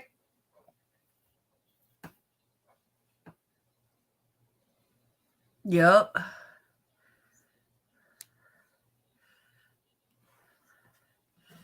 I did not know that the Me Too movement was a Times Person of the Year one of the years too. Because yeah, there was a lot of mess ups with that. That's one of those situations. Oh, you guys weren't even watching. I was just listening to it. Here we go. Hold on. Sorry about that. Here. Prosecuted there. There's obviously conversations about the media finally covering Julian Assange in a way that is more purposeful and accurate than has been done in Were the recent years. whistleblowers a person of the year Whistleblowers is a sometime? good one. I mean, we're talking about the Twitter files release. Glenn Greenwald has been trending all week. There are a lot of reasons to put the spotlight on whistleblowers and vanguard journalism, independent The journalism. whistleblowers were Times 2002 Person of the Year. Okay, that was a while I ago, knew 20 that. years. 2002. Maybe time to bring the Yeah. whistleblower back. And then there was the Me Too people were Person of the Year. That's interesting because there was just a retrospective in New York Magazine. Me a week or Too so movement ago, is person of- revisiting that and revisiting some of the mistakes that were made in that. Yes, So I think some of them were. Yeah. yeah. The silence breakers were Person of the So yeah, the Me Too movement was Person of the Year one of the years too. That's wild. Because yeah, like I was saying, there's a lot of iffy stuff that happened with that as well. I with the whole Me Too movement, honestly, I truly think that it's just, you know, at least in the big cultural perspective of it, in my eyes, it seems like we were just on that pendulum on one side of the pendulum for so long of, you know, not listening to women, not believing women, having these, you know, what is it called, where it's been a certain amount of time, so you can't, you know, accuse this person of doing things to you. All of that, and you know, all of that stuff happened. So it just seemed like we were on one side of the pendulum for so long, and like with the Me Too movement, it just put us to the other side for a little bit, which, you know, it was a good positive thing to happen, absolutely, because we need to start listening to women. We need to stop having you know, that certain amount of time to where people can't accuse their abuser anymore. All of that stuff seriously needed to be talked about, absolutely. But it got to a point where, like, not believing women and then all of a sudden just believing all women, it got to a point where there was a lot of really misleading and manipulative women that were doing that and saying that kind of stuff in ways that wasn't correct. Like they were doing it to get back at somebody and nothing ever happened to them. Like there was a couple of situations where I personally saw a lot of that, where like women were trying to ruin people's careers by coming up with lies that weren't even true. Yeah, I think what happened, like I said, I think the pendulum was one way, we swung it to the other way, and now we just need to kind of go back and forth, have discussions, keep talking until we find that middle ground, because we do need to believe women. There are women that have dealt with stuff. There are women that are still dealing with stuff, women that aren't ever going to be able to get over it because they're never going to get justice for it. But then there's also, you know, a good amount of people, even men and women, who say things like that just to get another person in trouble when nothing actually has ever really happened. So we've got to find that common medium ground for all of us. And so that was just my little take on the Me Too movement. But it's interesting that I can see how the Me Too movement got really big and became Time Person of the Year, because, you know, Alyssa Milano took it over and kind of just made it bigger than, you know, not bigger than what it was supposed to be, but she made it big, but with, you know, the whole just believe women no matter what, even though, you know, when it came to all of that, she didn't believe Tara Reid. So, you know, there just got to be a middle ground where we have to come to, and women need to start, you know, not only with what I just said, but then, you know, with Alyssa Milano and not believing, you know, Biden and Tara Reid situation. Like, you can't just pick and choose who you're going to believe in the Me Too movement just because, you know, you like or don't like somebody. That's not a way to involve or not involve somebody in the Me Too movement. Tara Reid's experience is just as valid as, I don't know, anyone else that has dealt with the same situation, you know, that the Democrats are like, oh, we feel bad for, we're on your side. Like, why don't you do it with people that aren't for your, you know, presidential candidate also? So there's a lot of things, like I said, there's a lot of things when it comes to that pendulum of the Me Too movement that definitely needs to go back and forth. But anyway, we were talking about 2022 person of the year. Definitely doesn't need to be Zelensky. Definitely doesn't need to be Me Too movement either. So, yeah, allegedly. There we go. She ruined you too. Uh-oh. How did she ruin you? That's not good. Oh, I got it. She ruined the Me Too movement. Got it. She definitely did. She definitely made it really hard for people even to be one part of the Me Too movement. But see, that's the thing is, like, when it comes to a lot of women's rights, and at least in history, there's always somebody that comes in that kind of squashes the movement of any kind of woman's freedom and women's rights. So, it's just another thing. This time it's just Alyssa Milano, which I was pretty upset about because I love, oh my gosh. I'm going to fuck it up now. The Three Sister Witches TV show from back in the day. I got The Craft stuck in my head right now. I've been watching witch stuff way too much this week. Unless the accused is linked to CAA, right? You love Tara. I love her too. She's awesome. Oh, Nikki, I love you. Good to see you. Mwah. I hope you have a good day. Aw. So yeah, that's Charmed. Thank you, Brandy. Yes, Charmed. I know. Like I said, I got The Craft stuck in my head because I watched it yesterday. So I'm just like, woo, out. Yeah, I used to love Charmed. Charmed was like probably one of my favorite TV shows of all times. I never really liked Alyssa Milano. She wasn't my favorite in there. I more liked the other gothic girl that came in later. I'm going to blank out on all names. This is why I should do my show at nighttime instead of the daytime or early in the morning, because I can't think in the morning. I just sit and watch. Usually about half of the day, my brain is fully functioning and I can come up with bigger words. But yeah, I loved Charmed. I thought it was a great show, but now I can't even really watch it because of Alyssa Milano. So I know it's kind of crappy. Plus, she was like more of the wild girl in that one anyway. So yeah.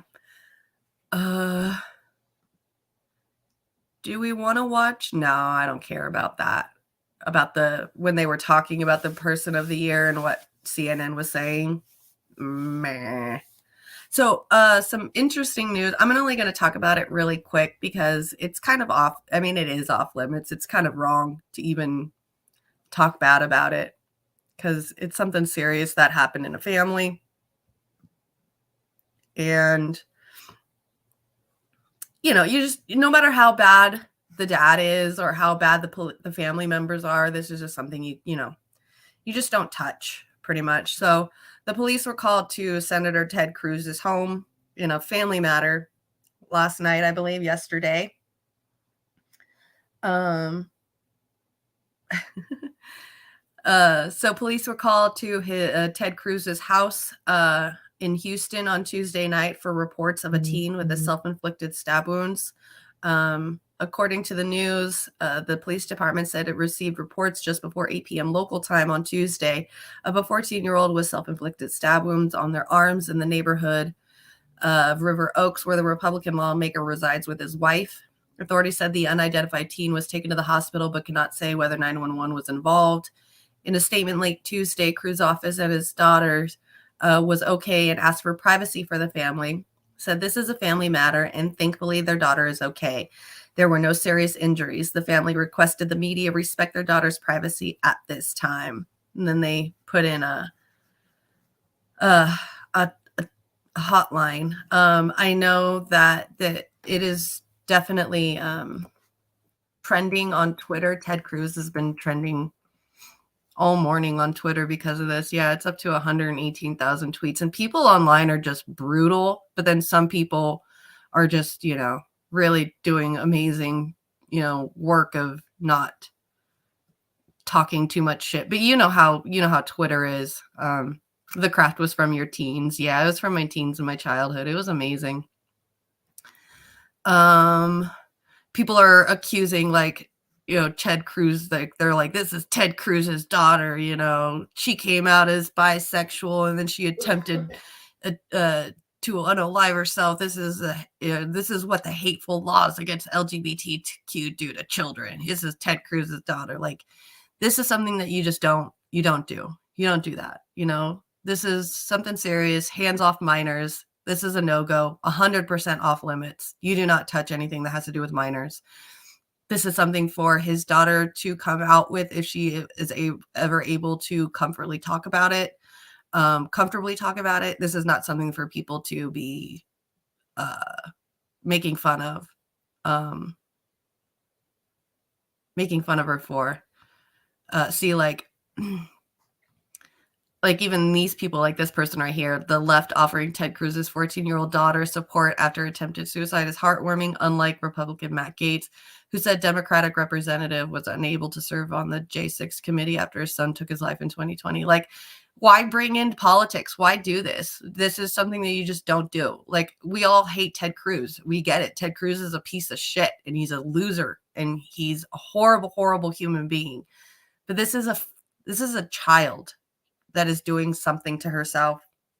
That is a serious situation. You know, all politics and everything aside, this is a kid going through it, and we shouldn't be out there judging it. And that's what really was making me mad last night when I was reading through the trending section of this area. Just some of the things that people were saying is just really disheartening and disgusting, turning it into a political circus when this is a serious situation.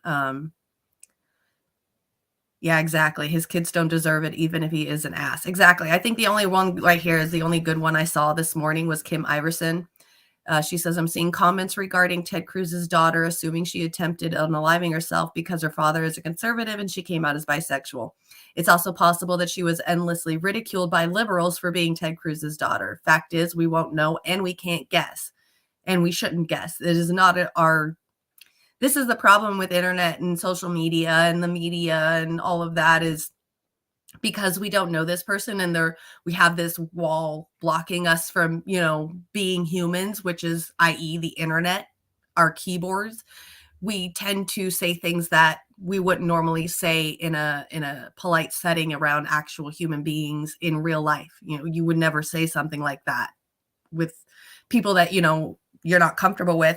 So why would you say that on the internet for everyone to see? It's just disheartening. And it's, like I said, it's disgusting how people are coming out with the things that they're saying and turning it into a politics thing. Hoping Ted Cruz's daughter is okay. Same stuff. This person, when Paul Pelosi was attacked, Republicans celebrated, jeered, and crafted batshit crazy conspiracy theories. When Ted Cruz's daughter committed self-harm, Democrats sent an outpouring of support for the senator and his family. Don't tell me both sides are the same. Yeah, but see, I don't understand why people compare those two together. Like, those are two totally different scenarios. This is a little 14-year-old girl who's doing some serious stuff to herself that could cause an entire family to be, to go through some shit. And you're comparing that to a guy in his home being attacked by another dude in his underwear. It's completely different situation, being attacked and then doing something to yourself because of depression.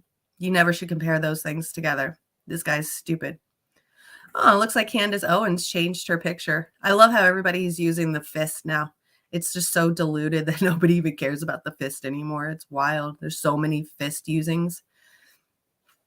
But see, that I'd have to agree, how possibly despicable that any person would lend anything but absolute compassion to a suffering child. So I completely agree. I mean, I wonder, let's see if there's any videos on it. Let's see. Ted Cruz daughter. It just looks like regular. See, here we go. Look at this. ABC news station. Top filters today. See if we can get more. Perez Hilton. You gotta love that. At least Perez Hilton's getting up there in the news area. Like ABC 13, news station, New York Post. This guy did a 50-minute video about it. Definitely don't want to watch it for 50 minutes. So it looks like Ted Cruz accuses Biden of corruption and charges on Hunter Biden. That's really interesting. Sensational charge against Biden. Yeah, but your daughter is in a lot of trouble and you're still worried about politics. Like, you should be taking some time off to spend with your kid. Jesus Christ. Oh, this one's cool. Look at that. Tam Talks, 134 views. We'll watch maybe this one. Hey, what's up, fam? My name is Tam, and you're tuned into Tam Talks. And what are we talking about? I like we have her. an Wait, update. who is this? I like her. All right, Tammy.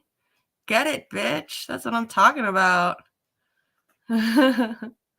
Exactly. Pelosi is an adult. She's a child. Exactly. That's why we don't compare apples to oranges in that situation. Yeah. There's really something disgusting about people trying to prop up their parties. They're openly corrupt, dehumanizing corporate parties to frame themselves as the good ones by spewing legit news. Exactly. On Ted Cruz's daughter. It's unfortunate that found out today that the Houston Police and Fire Department personnel responded to the Houston home of Senator Ted Cruz on tonight, which is Tuesday night. Eyewitness News stated that the officers actually responded to a 14-year-old with self-inflicted wounds to the arm. So it looks like there was an alleged suicide attempt. As of recently, the updates show that at this time, Ted Cruz's daughter is okay.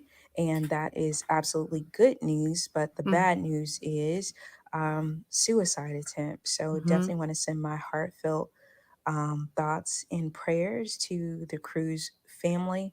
No matter what side of the fence you may sit on politically, you know, you just don't want anything like this happening to someone you love, someone you care about, or even a stranger if you have a good heart and you're good nature.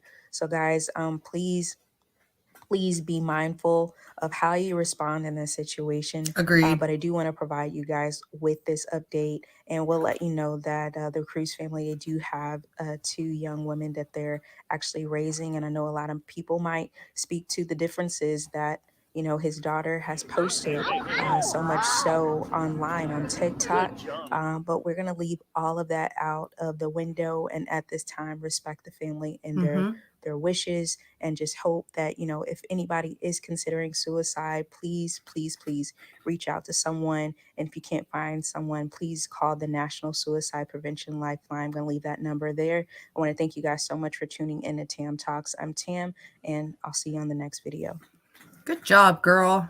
Nice job, Tammy. I'm going to subscribe to her because I like that.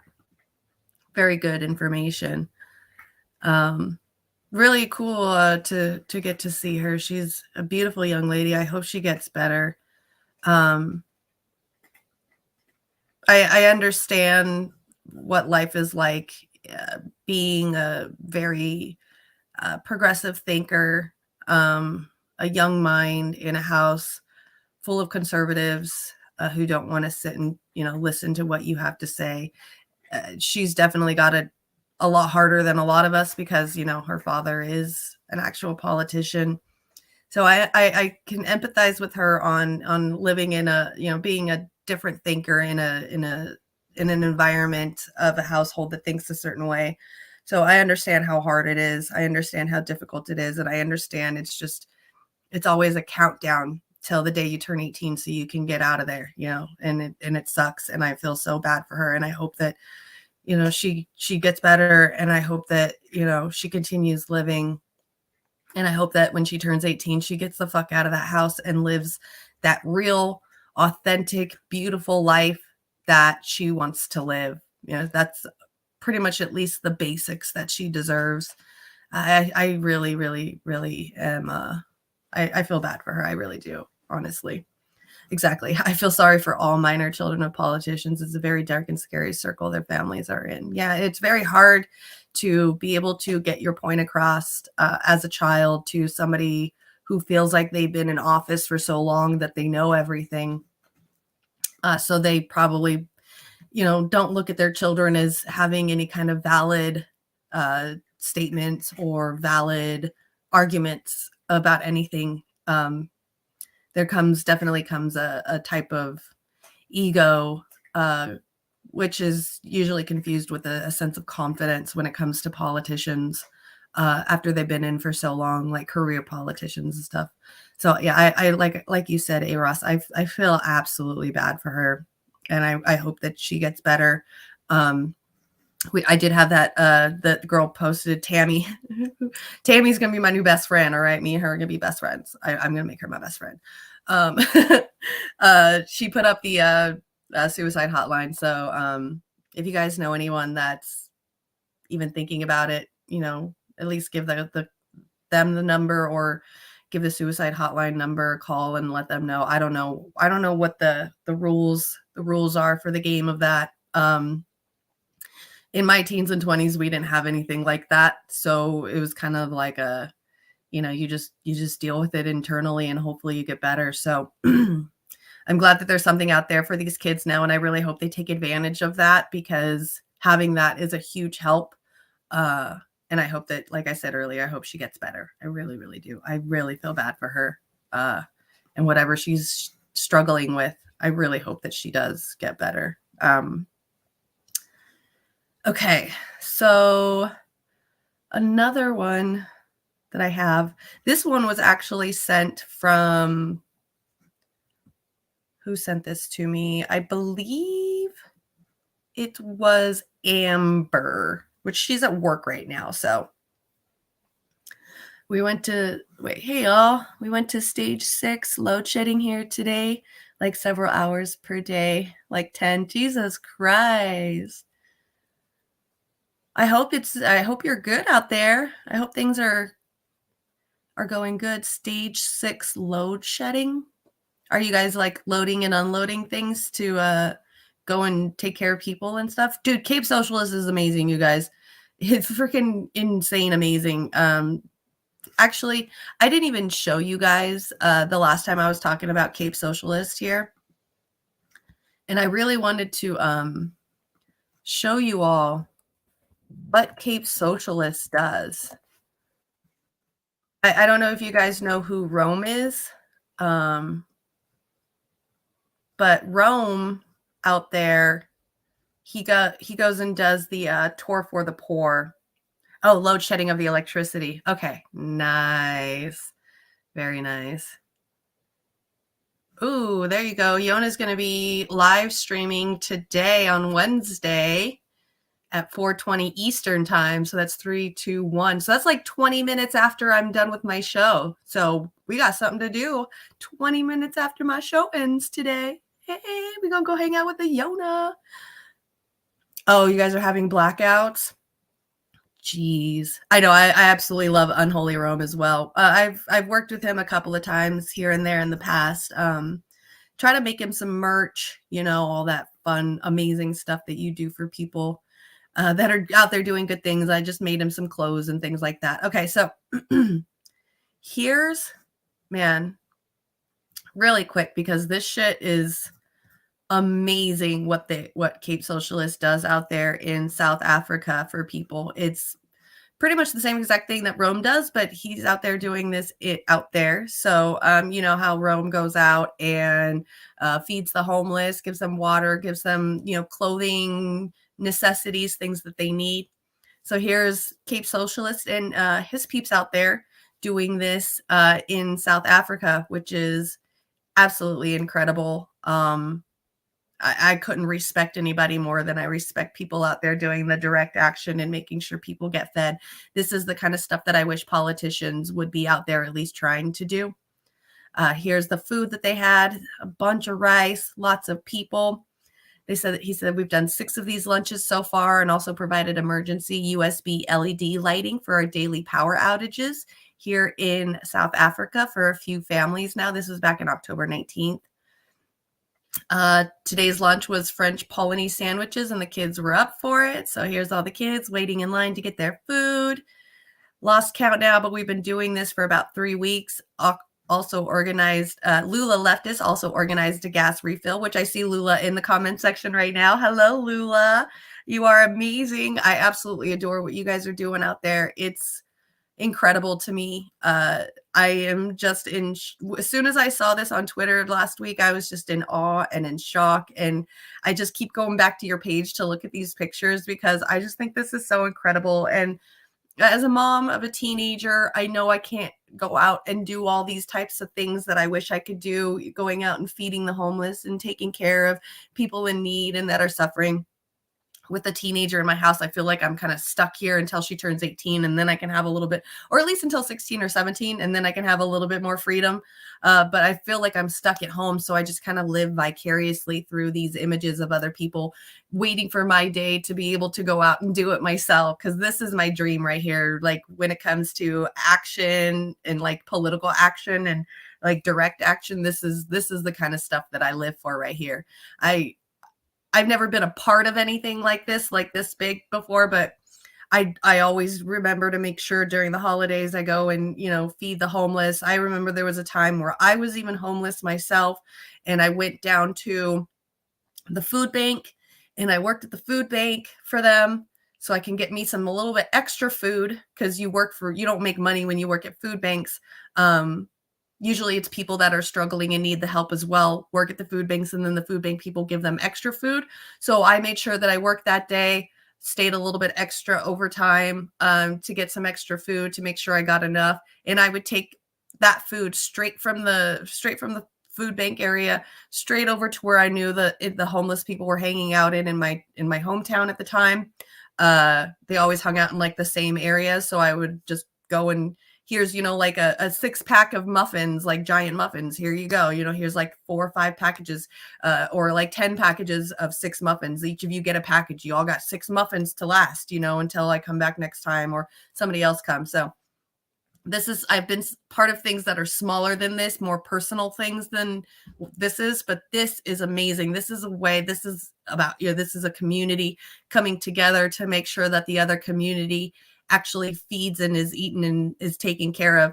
If you actually want to know what true socialism and communism without the dictator leadership and the rules and the laws of everything that comes along with, the bad stuff of what people call communist and socialism is, this is what the opposite of that was. This is what actual communism and socialism is supposed to represent right here, is what Cape Socialist and Lula is doing. So yeah, I've been noticing that he adds to the thread every week. I'm seeing this. I'm absolutely in love with it. I mean, here's celebrating 2 birthdays. This one is pictures from November 26th of some more kids. Look, they're out playing in a pool. That is so amazing. Then they got fed. There's their food. The numbers are growing as the word is spreading. Look at more people are even coming out to start helping. And man, it's absolutely beautiful what's happening out there. There's December 3rd. This is some of the pictures that I saw recently that kind of like brought me into, wow, like you're out there doing some amazing stuff. They got some food. That's just sharing. You guys don't care about the sharing of my stuff. That's just Cape Socialist thanking me for posting this, but you really don't need to thank me. This is incredible stuff that you're out there doing anyway. So honestly, truly, I am in awe of you and couldn't respect anybody more than I respect you. So that's what they do out there. It's so amazing. I absolutely adore it. The little girl in the front is ready. She's all, look at here. I got my bowl right here on the table, and you're over here taking pictures and looking pretty. You need to drop some of that food in that bowl for me. That is so cute. Oh my gosh. What is this? Wow. Oh, these are for lights. Okay. And yeah, you were talking about this today, how you were gathering stuff so people got lights as well. So I just had to show that really quick because I absolutely adore Cape Socialist and everything that Lula and Socialist are doing over there. It's incredible to me. So respect-worthy. We should name Cape Socialist and Unholy Rome and Lula as our Time Person of the Year for 2022. That's who should be Time Persons of the Year 2022 is them. Oh, yeah, no, don't even worry. You do not have to thank me. You should be getting a lot more kind words than just from, one single person. Like it's just some one white Karen in Southern California. I'm telling you, you guys should be getting a lot more knowledge about what you guys are doing and spreading the word and getting it even bigger and bigger and bigger. So you are absolutely amazing. Please, please, please. you're worth all of it. So I'm going to clip that later for you guys too, if you guys want it. I'll definitely clip that up for you. So Amber sent this to me this weekend. It's pretty short clip, or it's not even a clip, actually. It's just a thing to read.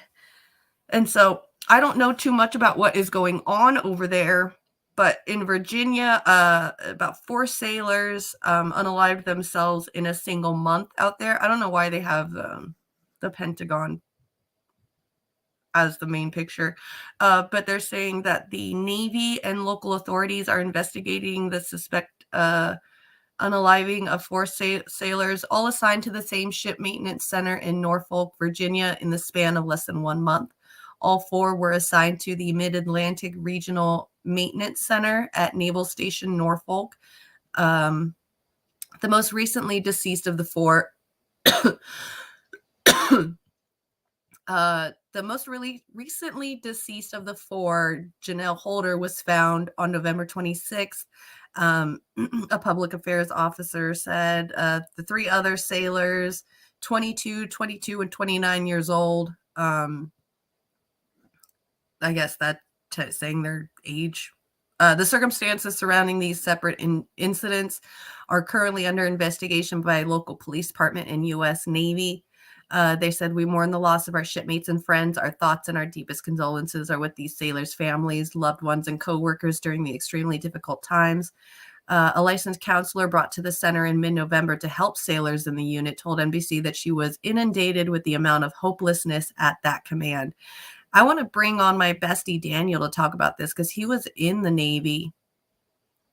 She added that toxic leadership was an issue highlighted by the sailors she saw, including feeling overworked and undervalued by the leaders.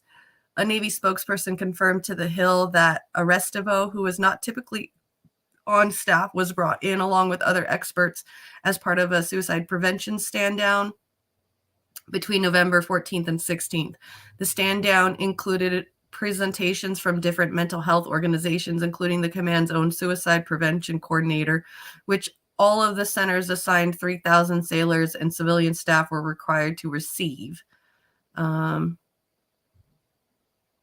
okay. They pronounce it Norfolk. Norfolk? No, not Norfolk. Oh, man. Where do you live? Norfolk.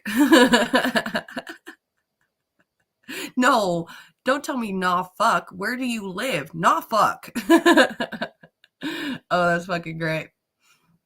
They added that there were also counseling services made available, including one-on-one sessions. About 1,500 uniformed sailors and 1,500 civilian staffs are assigned to this area. One of the 1,500 sailors, about 500, are on limited duty for a variety of reasons, including mental or physical disabilities, are pregnant or postpartum mothers, unable to be stationed aboard a ship, or are dealing with personal circumstances such as a sick spouse. All 4 sailors suspected of dying were on limited duty, the spokesperson confirmed. This is the Navy's second major string of suicides within a year. In April, 3 sailors assigned to the USS George Washington, about 30 miles away from Norfolk, died within less than a week of each other. One unaliving is too many, and the leadership is taking a proactive approach to support the team, improve mental fitness, and manage the stress of its sailors. We remain fully engaged with our sailors and their families to ensure their health and well-being, and to ensure a climate of trust that encourages sailors to ask for help. She added that leadership, chaplains, psychologists, and counselors are currently providing support and counseling to MARMC's workforce and for anyone in need of help. There we go, by the National Suicide Hotline again. Seems to be a lot of unaliving recently. Definitely answers to or questions to a bigger situation, which mental health, mental stability, any kind of health, period, it needs to be the number one situation that we need to fix here and to help people with, because if anything that the pandemic did do, it was bringing out a lot of the depression and the problems, mental problems that people are dealing with on an everyday basis that we all just kind of pushed down to the side and kept pushing along for so long that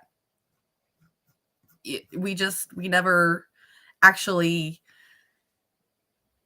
faced, what's going on with us and try to heal it. I remember growing up, people would say if you were seeing a therapist or you were going to a psychologist or something, you were crazy. There was nothing, there was something wrong with you. So now I think nowadays how therapy is becoming such a normalized thing, especially in the younger generation's minds, that I'm hoping within the next, I wish it would happen now because people are still doing, unaliving themselves and doing this to themselves. But I'm hoping soon enough that this is going to be, the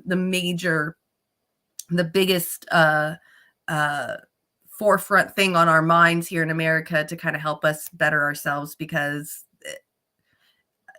what else, what else are these people supposed to do when they're depressed?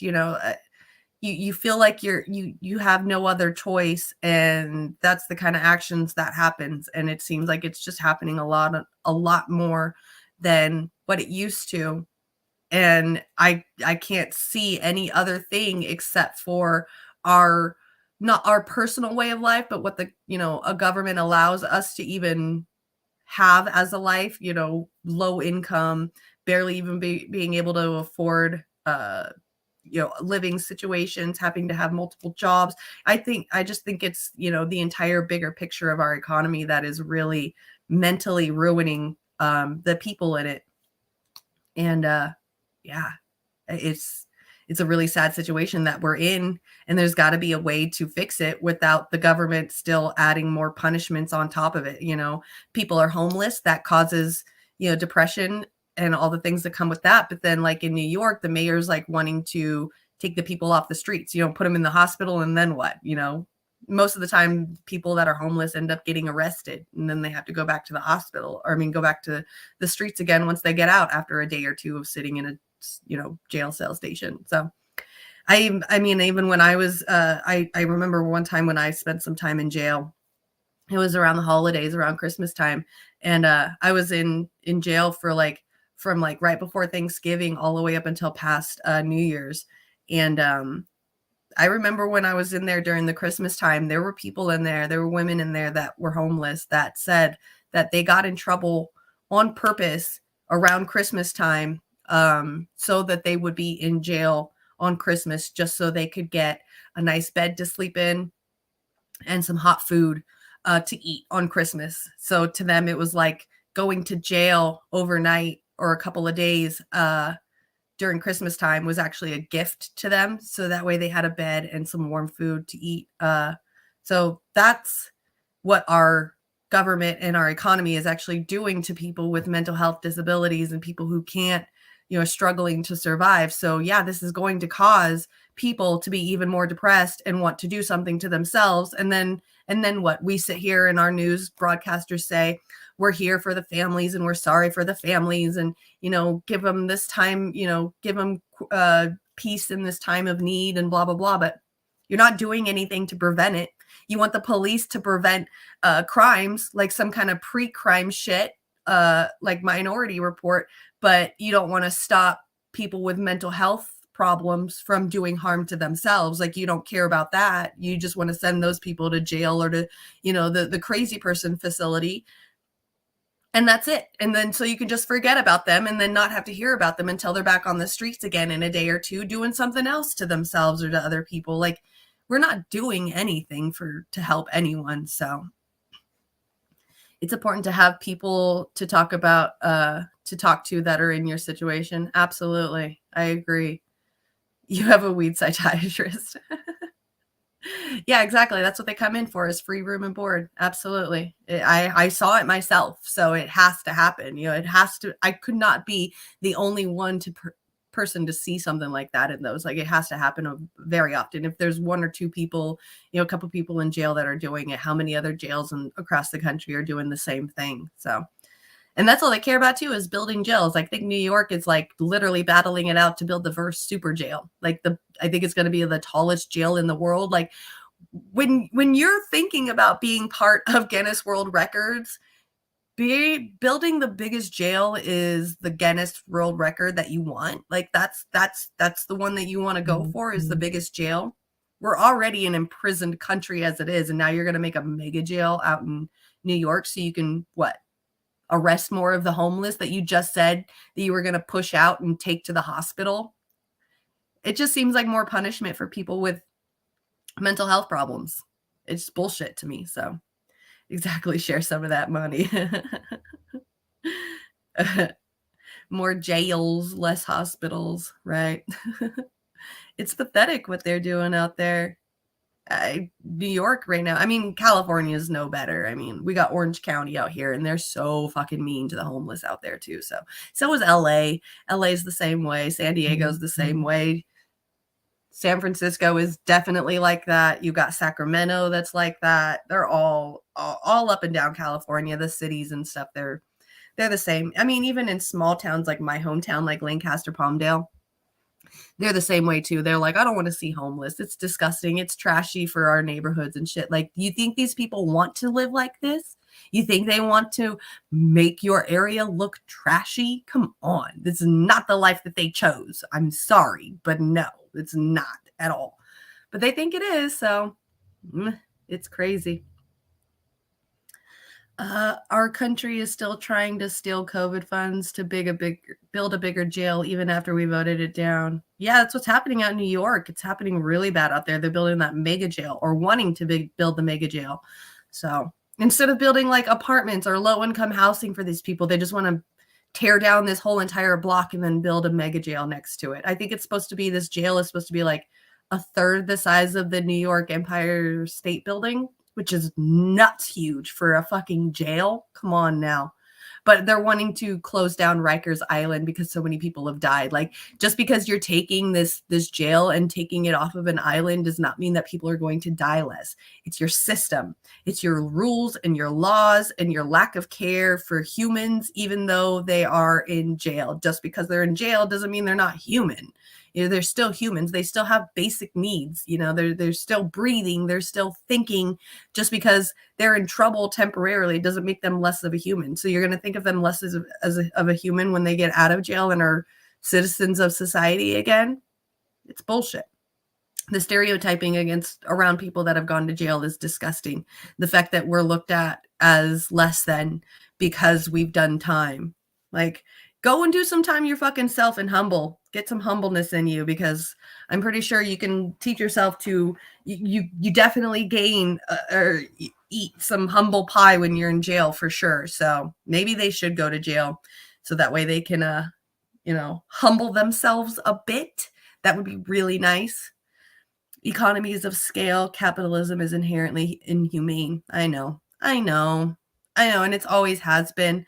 And I always look at that like through the past of how many other people thought like me in the past when it was even worse, knowing that before we even had human rights, the human rights bill, like what kind of life did people live, and how many of those people thought that this isn't fair, we deserve better.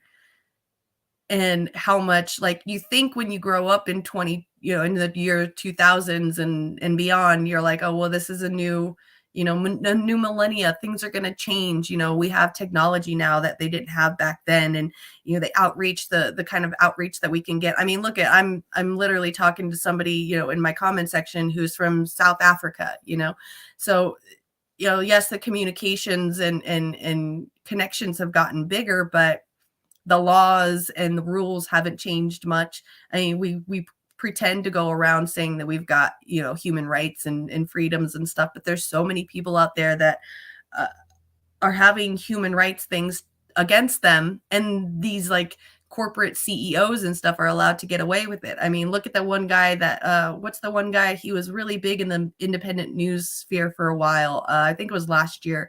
He was the guy that got sentenced to house arrest because he ended up fighting Chevron in the Amazon over ruining their water and deforesting the Amazon. He won, so Chevron ended up taking him to a court in New York in America instead of out down there where it actually was happening.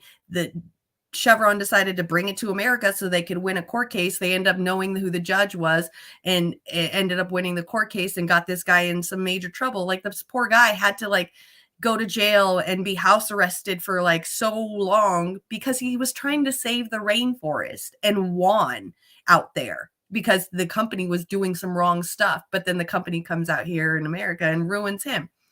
That's all you need to do. It's like you get kind of any kind of, human justice. And what do these CEOs with a unlimited amount of money do? They bring it to an area where they know they can win and they fucking ruin you forever. They ruin your life because you're trying to make people's lives better. And that's what they do. And that's our laws. And that's the way that we're getting away. They're getting away with everything.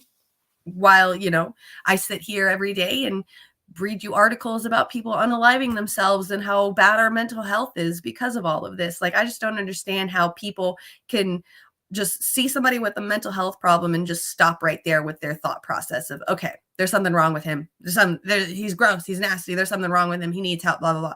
Instead of just going a little bit further, taking yourself out of the picture and looking at the bigger picture of it and seeing that this is a generational economic problem that our government and our system is doing to the people instead of doing to help the people. They're doing this against it. While they live in their own little rich bubbles with all their own little rich friends and their rich yachts and shit and yachts with an airplane inside of it. I don't know what the fuck they do.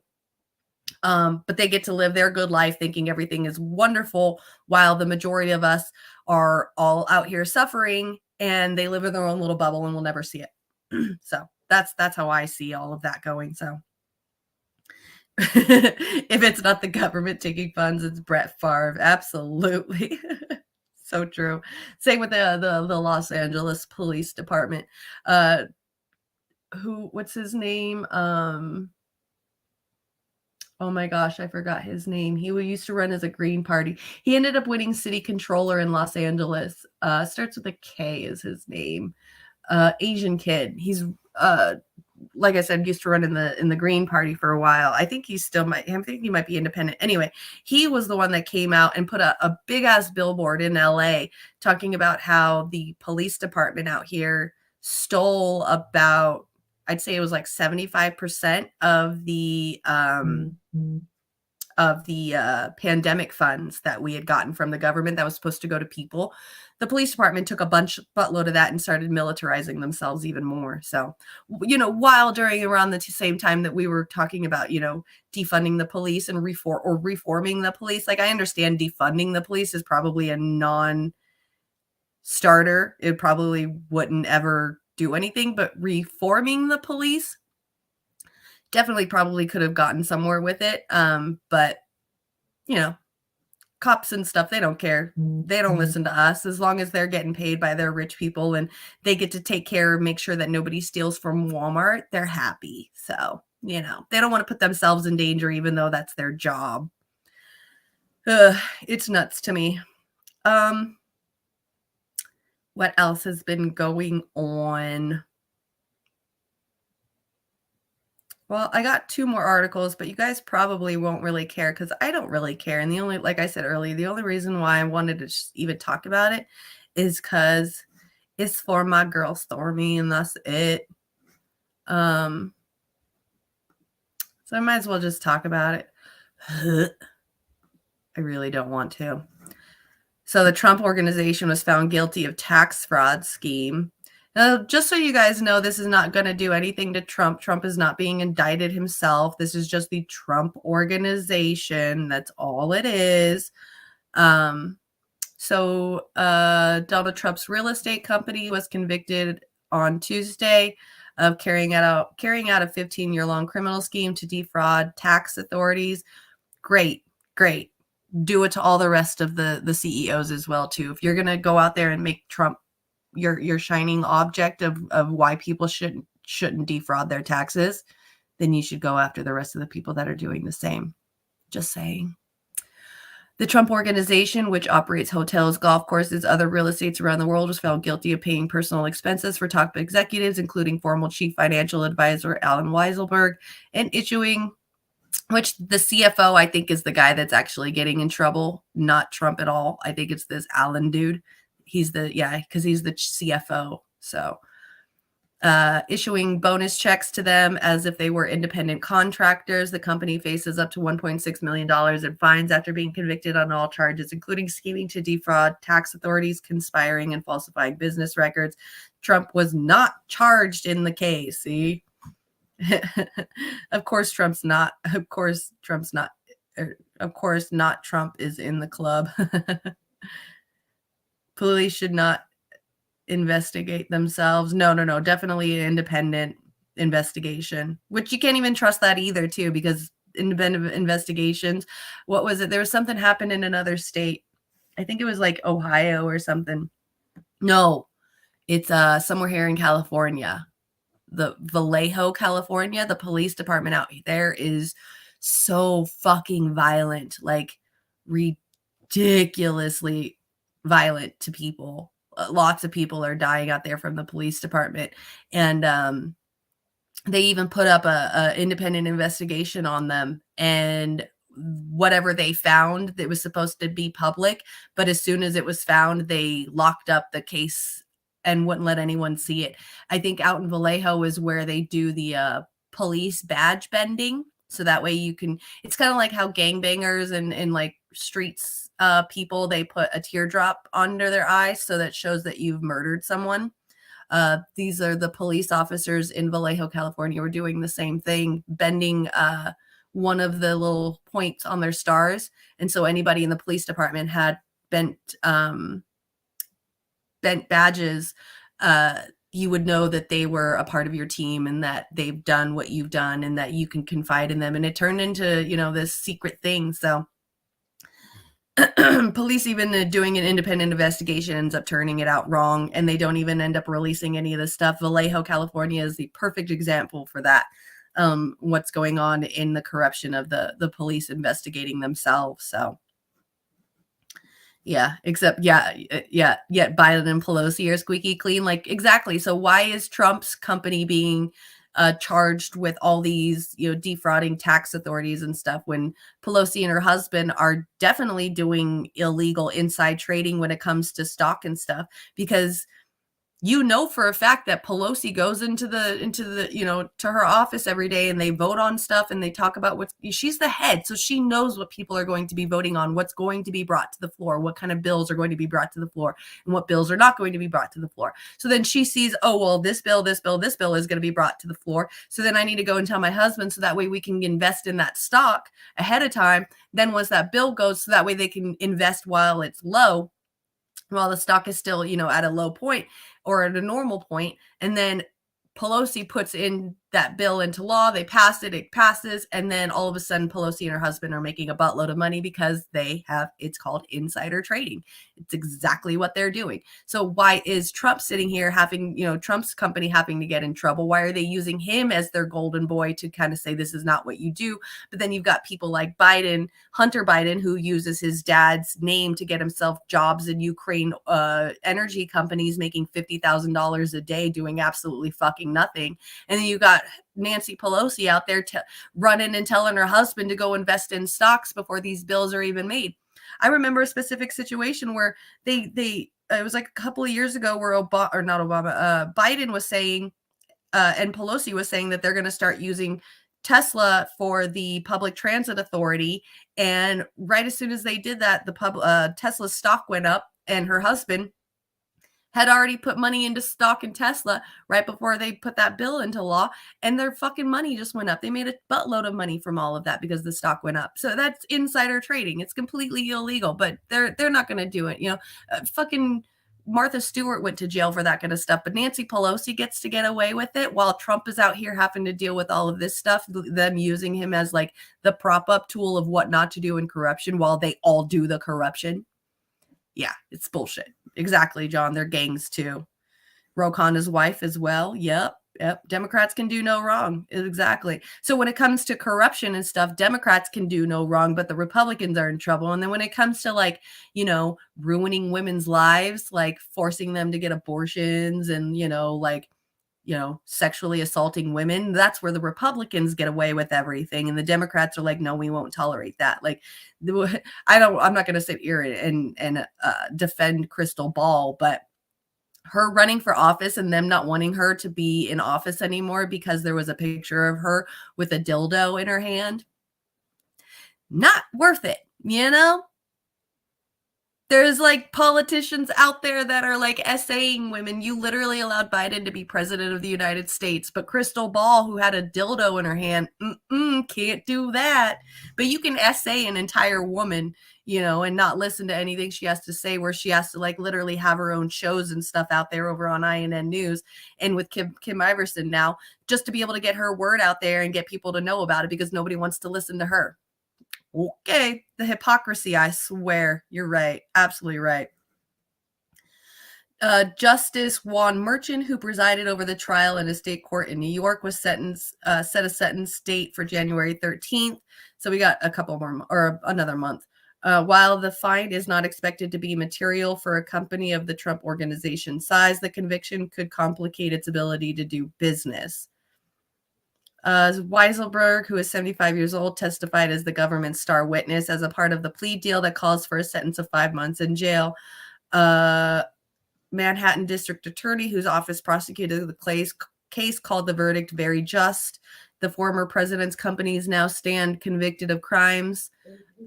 Bragg said in the New York courthouse after the verdict, speaking of the Trump Corporation and the Trump Payroll Corporation, the two units of the Trump organization which were convicted, asked if he regretted not charging Trump in the case. He didn't respond. He has said that the office's investigation into Trump is continuing. Of course, more money wasted. Alan Futerfas, a lawyer for the Trump organization, said the company would appeal and that the criminal law governing corporate liability was vague. It was central to the case, he told reporters. After the verdict, the jury deliberated for about 12 hours over 2 days. The criminal law governing corporate liability was vague. See, they use like words like that to help them get away with shit. The case centered on charges that the company paid personal expenses like free rent and car leases for executives, including Weiselberg, without reporting the income, and gave them bonuses as non-employee compensation from the Trump entities like the Mar-a-Lago Club without deducting taxes. According to testimony during the 4-week trial, Trump himself signed the bonus checks annually, paid private school tuition for Weiselberg's grandchildren, authorized the lease for his luxury Manhattan apartment, and approved a salary deduction for another executive. The whole narrative that Donald Trump was blissfully ignorant is just not real. Prosecutors told jurors during his closing argument on Friday. He said smorgasbord of benefits was designed to keep top executives happy and loyal, which happy and loyal, at least loyal, is definitely a word that Trump would use. Republican Trump, who won November 15th, announced his third campaign for the presidency, said in a statement he was disappointed by the verdict, but called the case a Manhattan witch hunt. Both Bragg and his predecessor, who brought the charges, are Democrats. Is, I guess, a separate lawsuit. Trump organization separately faces a fraud lawsuit brought by New York State Attorney General Letitia James. Trump himself is being investigated by the U.S. Department of Justice over his handling of sensitive government documents after he left office and attempted to overturn the November 2020 election, which he lost to Democrat Joe Biden. All right. Weiselberg is currently paid on paid leave and testified that he hopes to get another $500,000 bonus in January. Jesus Christ, he's just out there with that, huh? Must be nice to get a $500,000 bonus. I would love just one $500,000 bonus. Just give me one. Just give me one of those. I'll just take one. I'll take a quarter of the $500,000. Okay? Jesus Christ, people. That's absolutely insane. Then another one too. Since we're on the Trump stuff, also Michael Avenatti was sentenced to 14 years in prison in California fraud case. Michael Avenatti was the lawyer for Stormy. I think he did a couple more stuff. Definitely got in trouble by Nike from what I've been hearing. So Michael Avenatti, the already in prison lawyer who represented Stormy, in a litigation against Donald Trump, was sentenced on Monday to another 14 years in prison after he admitted to cheating for other clients, including a paraplegic out of millions of dollars. Yeah, right. Can't even imagine having $1,000, right? I know. It's crazy. The sentence imposed by the U.S. District Judge James Selna in Santa Ana, California, is in addition to the 5 years in prison that Avenatti was already serving for 2 unrelated convictions in Manhattan federal court. Yeah, but he's going to federal jail, so he's like in the hoity-toity part of jail. You know, nothing like regular jail. He's in the fancy jail where he gets like a nice cushioned bed, like a queen size bed, and his own coffee pot with a TV and windows to outside. So federal prison is like literally nothing like, at least the federal type prison where it's the rich people prisons where they do like tax fraud and stuff. It's a completely different prison than the regular prison. So a lot fancier. Selna also ordered Avenatti to pay $10.8 million in restitution to the clients and the IRS. The agency said he obstructed it from collecting more than $3 million in payroll taxes from a coffee business he owned. Michael Avenatti was a corrupt lawyer who claimed he was fighting for the little guy. In fact, he only cared about his own selfish interests. Now he will serve a richly deserved prison sentence. Richly deserved prison sentence? Yeah, I bet that prison is rich. Prosecutors have sought a 17.5-year prison term on top of existing 5 years after Avenatti pleaded guilty in June to 5 charges of wire fraud and obstruction. Avenatti, who is not a criminal lawyer but represented himself in a court filing, had asked for 1 additional year in prison, or 6 years overall. He said he should be sentenced based on his life as a whole and not his notoriety, the desire of the government and others to make an example out of him. Unbridled vindictiveness and or what those in the media or on social media may say. Avenatti's earlier imprisonment stemmed from his conviction in 2020 for trying to extort up to $25 million from Nike. There it is. And in February for embezzling nearly $300,000 in book proceeds from Stormy Daniels. When trying to help Stormy break a confidentiality agreement over her alleged affair with Trump, Avenatti became a fixture on cable TV news, attacking Trump and flirting with his own presidential run. Trump denied having an affair, which it happened. Sorry. Avenatti had faced 36 charges in California. A trial on 10 of them ended in August 2021 mistrial. Let's see if there is any video about it. Let's see here. Michael Avenatti. Here we go. It's all going to be like, see, this is why I try to look for things, but then like, it's only like, see, 27 seconds, 48 seconds, 47 seconds. What the fuck am I going to do with 48 seconds worth of content? Nothing. Come on. Here we go. We watch Brianna Joy Gray again. MSM darling Michael Avenatti sentenced to 14 years for stealing millions from clients. Here we go. Oh, hold on. I keep forgetting that I have it on. I need to put Chrome tab on so you guys can listen because it doesn't put on the audio. There we go. Okay. Avenatti, a lawyer who is best known for representing his former client, adult film actress Stormy Daniels, in lawsuits against former President Donald Trump, has been sentenced to 14 years in prison for stealing millions of dollars from clients. Prosecutors said Avenatti obstructed IRS efforts to collect more than $3.2 million in unpaid payroll taxes, which includes money he withheld from the paychecks of employees who worked for his coffee company, Global Baristas. Let's take a look at the compilation. Yes, we have a compilation of Avenatti from the legacy media. He's Donald Trump's worst nightmare. Michael Avenatti. Joining us once again is Michael Avenatti. Let's bring in Michael Avenatti. Michael Avenatti. Michael Avenatti. Michael Avenatti, thank you very much. He's out there saving the country. Don Meacham says he may be the savior of the republic. You are something of a folk hero now. I owe Michael Avenatti an apology. I've been saying enough already, Michael. I've seen you everywhere. What do you have left to say? I was wrong, brother. You have a lot to say. I am just dying to hear what you think. These people all like you. I'm the only person right here Donald Trump fears more than Robert Miller. We think you guys are the tip of the spear that's going to take down Donald Trump. Michael Avenatti's a beast. Avenatti was also ordered to pay nearly $11 million in restitution to the 4 clients he stole from, including an individual who is paraplegic and has mental health issues. That's according to the New York Times. Wasn't he trying to fleece Nike or something as well? I think that's what took him down. That's what took him down. You give your take while I look that up. Cross a lot of people, but apparently Nike, these shoe companies. Yes. Michael Avenatti sent it in Nike extortion case. Yeah, I remember seeing the documents from this. It's just wildly. It was a truly wild extortion attempt in that it was so brazen and obviously likely to fail and get him in legal jeopardy. And yeah, Nike was just like, here you go, feds, and then jail. Yeah, look, my take on all of this is that sometimes people that you like for one reason turned out to be frauds or doing things behind the scenes and it wasn't in your knowledge. And I don't blame anybody for that.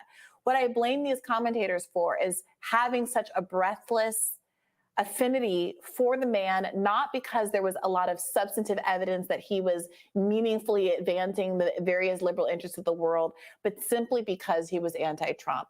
And it really was evidence of how much people were willing to ignore because of Trump derangement syndrome. There were people across the political spectrum, the panel on The View, people like Ana Navarro who are conservatives. It didn't matter if you were liberal or Republican. If you were anti-Trump, you loved Avenatti because it seemed for some reason at a moment in time that he was the hero that the world needed to bring Trump down. I cannot for the life of me understand why people invested him with so much of that trust, but it distorted people's ability to see him in his totality, and now they're going to have to live with those kind of clips circulating. I saw it up close in person. It was even more fawning than those clips. I was actually on a California radio show for my friend John Phillips yesterday, and he was saying he was at a restaurant or something where there were a lot of celebrities go. When Avenatti came through, and like that, Avenatti was the celebrity that celebrities wanted a selfie with.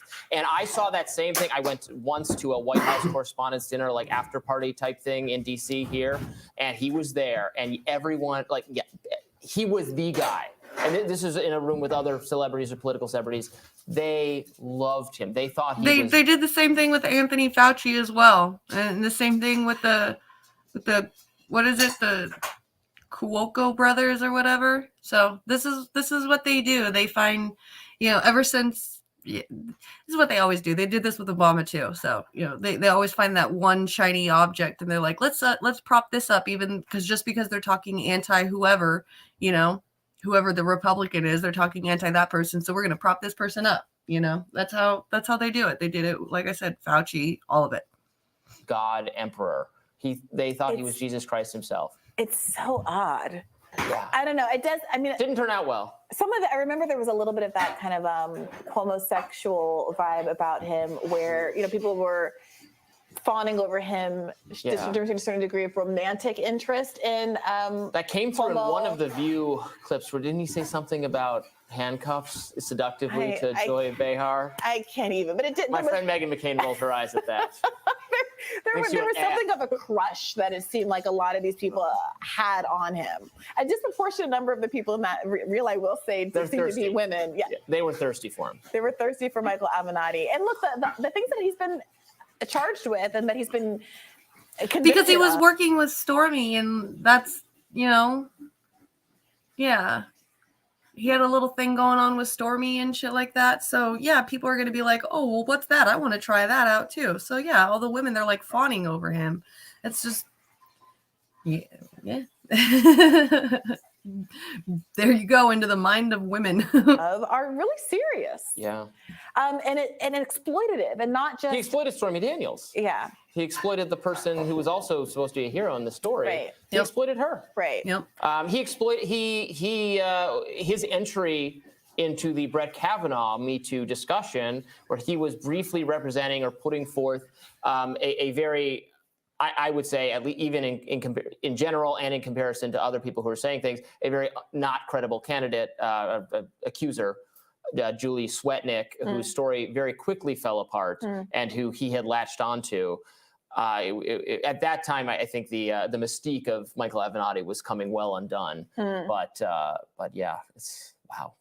Well, do you expect to have any kind of apologies, any crow eating from the camp that made him into the figure that he became? No, I think they're just going to pretend that never happened. I mean, there's so many receipts for this. You can't. You just kind of have to, I think, own it and pivot and pretend it didn't happen. And look, I like some of those people in those clips, or they have interesting to say, things to say on other subjects. Yeah, I'm a fan of Eddie Glaude. I'm a fan of why am I blanking on his name right now? The HBO guy. Bill Maher. Bill Maher. Ew. I am a fan of. You're not a fan of, but I am a fan of. So I don't think you have to like retire from the take-having industry or something because of this. But come on, at a certain point, what is the value of your takes if so many of your takes are so wrong? And if they're all wrong for the same reason, which is that your only compass is Trump bad. Yeah. Trump bad, Trump bad. And look, I know that Bill Maher is considered if your to be only a compass is truth Trump teller. bad, you should retire from the take-having industry. And look, the ideological diversity of these people who all are being led by Trump. Many people on the left, liberals, et cetera, hate Bill Maher now. They feel like he has abandoned his liberal principles, that now he has made all of these weird bedfellows, that he loves people like the intellectual dark web types and has Barry Weiss on his show all the time. Right. He learned that there's more to life than just hating Donald Trump. No, but I think that's not exactly what I'm going to say. It's the opposite, actually. At the end of the day, he fell for Trump bad. He continues to fall for Trump bad because he's someone who has a certain degree of appreciation for decorum and the way things are supposed to be. So while he might he'll dabble in these cultural issue things and say, when I was a kid, we used to be tough and we didn't wear seatbelts and we survived, and he'll engage in some of that grandpa discourse that people love so much. When it comes to politics, he didn't like Trump because he was uncouth. The same reason why Anna Navarro and all of those View ladies and everybody else didn't like Trump and couldn't understand why there were people who did like Trump. And his analysis of Trump was this very reductive, he's a racist, he's bad, which, I'm not disputing some of the underlying critiques of Trump, but they fail to understand the material class reasons that so many people saw him as an alternative to a corporatized, captured status quo.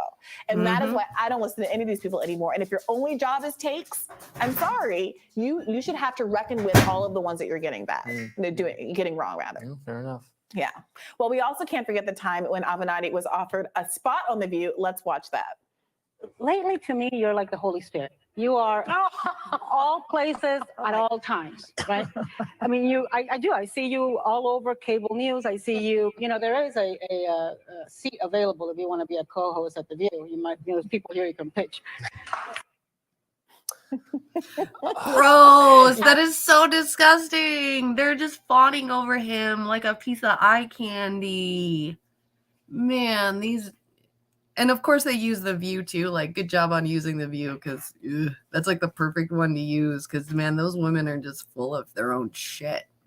I thought I was joking when I said they treated him like Jesus Christ. You literally call him the Holy Spirit. They're aspects of the same person, according to Christian philosophy. He can transcend kind of the gender paradigm of The View, become the first male host. Look, you'll never get like an Abby Martin type. You'll never get a progressive on The View. They were even mean to AOC when she was on The View. But Michael Avenatti, he's their kind of people. Oh, boy. Well, hope he enjoys prison, I guess. I mean, I never. I'm not rooting for like mass incarceration. I'm just saying the judgment on display. I'm not rooting for mass incarceration either. That's why I had to mention that he's going to like a hoity-toity prison, because the federal prison is so much nicer than regular prisons, like the rich people tax fraud prisons. He's not. I mean, yeah, he's going to prison, but he's going to be very well taken care of. Trust me. And he'll probably be able to leave the prison to go do work and stuff, just like Jeff Epstein did. So. No, people aren't bad people, but at a certain point, the same with the Hunter Biden stuff, you have to start reckoning with the mistakes that you've made. It's possible to grow and be better, but you can't just brush this stuff under the rug. Yeah. Yep. Do you think it went to his head? Maybe he was already engaged in very shady activities, but because of the media interest in him, he just quickly became the worst version of himself. Maybe, but look, there's certain professions where they say a certain level of sociopathy is overrepresented. Bankers, lawyers, who knows? That's between him and his psychologist. This is why we stay so grounded, Brianna. We check each other. Sure. Okay. They're so cute, not. So yeah, that's what's going on with Michael Avenatti. I'm pretty damn sure he's just going to a tax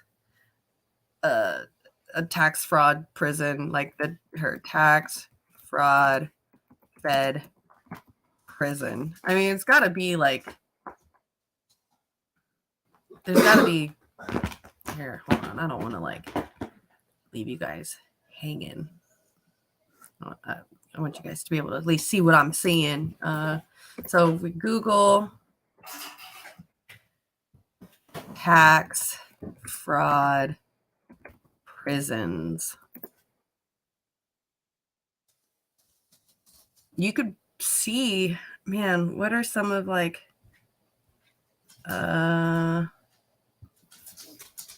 inside for the rich. There's like, there used to be, man, back when like YouTube and the internet was in like its wild, wild west days. I remember, hey, Sam's going to be home in about 30 minutes. Today's a minimum day. Why is it bringing up Shakira? Did Shakira go to jail? Oh, she might be going to jail. Okay. Why doesn't it show the inside? I swear I've seen the inside of these before. And they don't look anything like, you know, the regular prisons. They're like the big hoity-toity prisons, like the rich, like this. See, like the luxurious prisons only the richest can afford. Like, look at this. Look at that. That's a prison. Look at how nice those chairs are. Look at how nice that is. I knew I'd find them.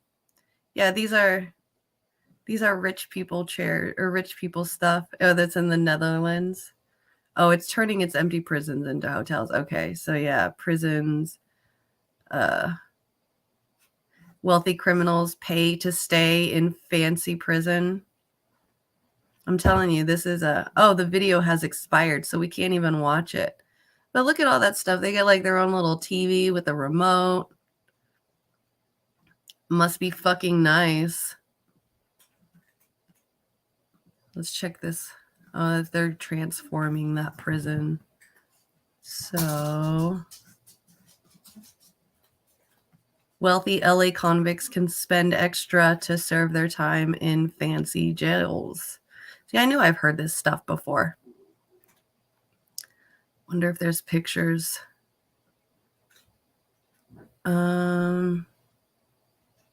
The system has long been heralded as a way of protecting inmates from violence that the region's jails are known for. So everybody else that can't afford it, though, you know, they just have to deal with the violence. So it's very privileged. Very, very, very privileged. So this is probably the kind of jail that Michael Avenatti is going to be going to. I definitely can see this is the type of prison that they do go to. So there we go. 10 luxurious prisons only the richest can afford. Here we go.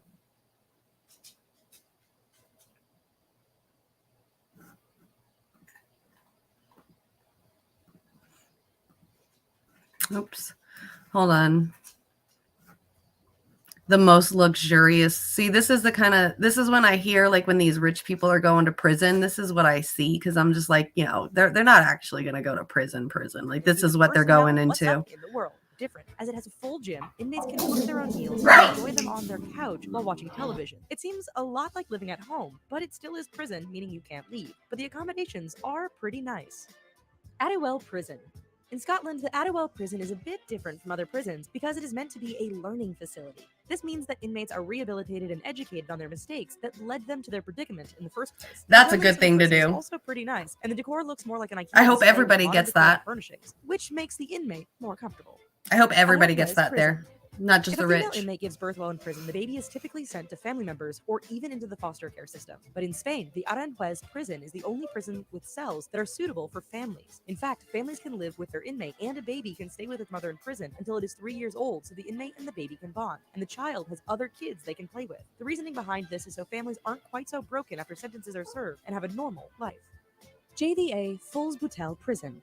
Located in Germany, the JVA Fuhlsbüttel prison seems more like a fairy tale instead of a jail. The prison looks a lot like a castle, and long-term inmates have a pretty cushy life. They can do their own laundry with access to brand new washers and dryers. They have a private room complete with a bed, desk, and private shower. The inmates even have a living room area. Their cells look more like a college dormitory than a jail cell.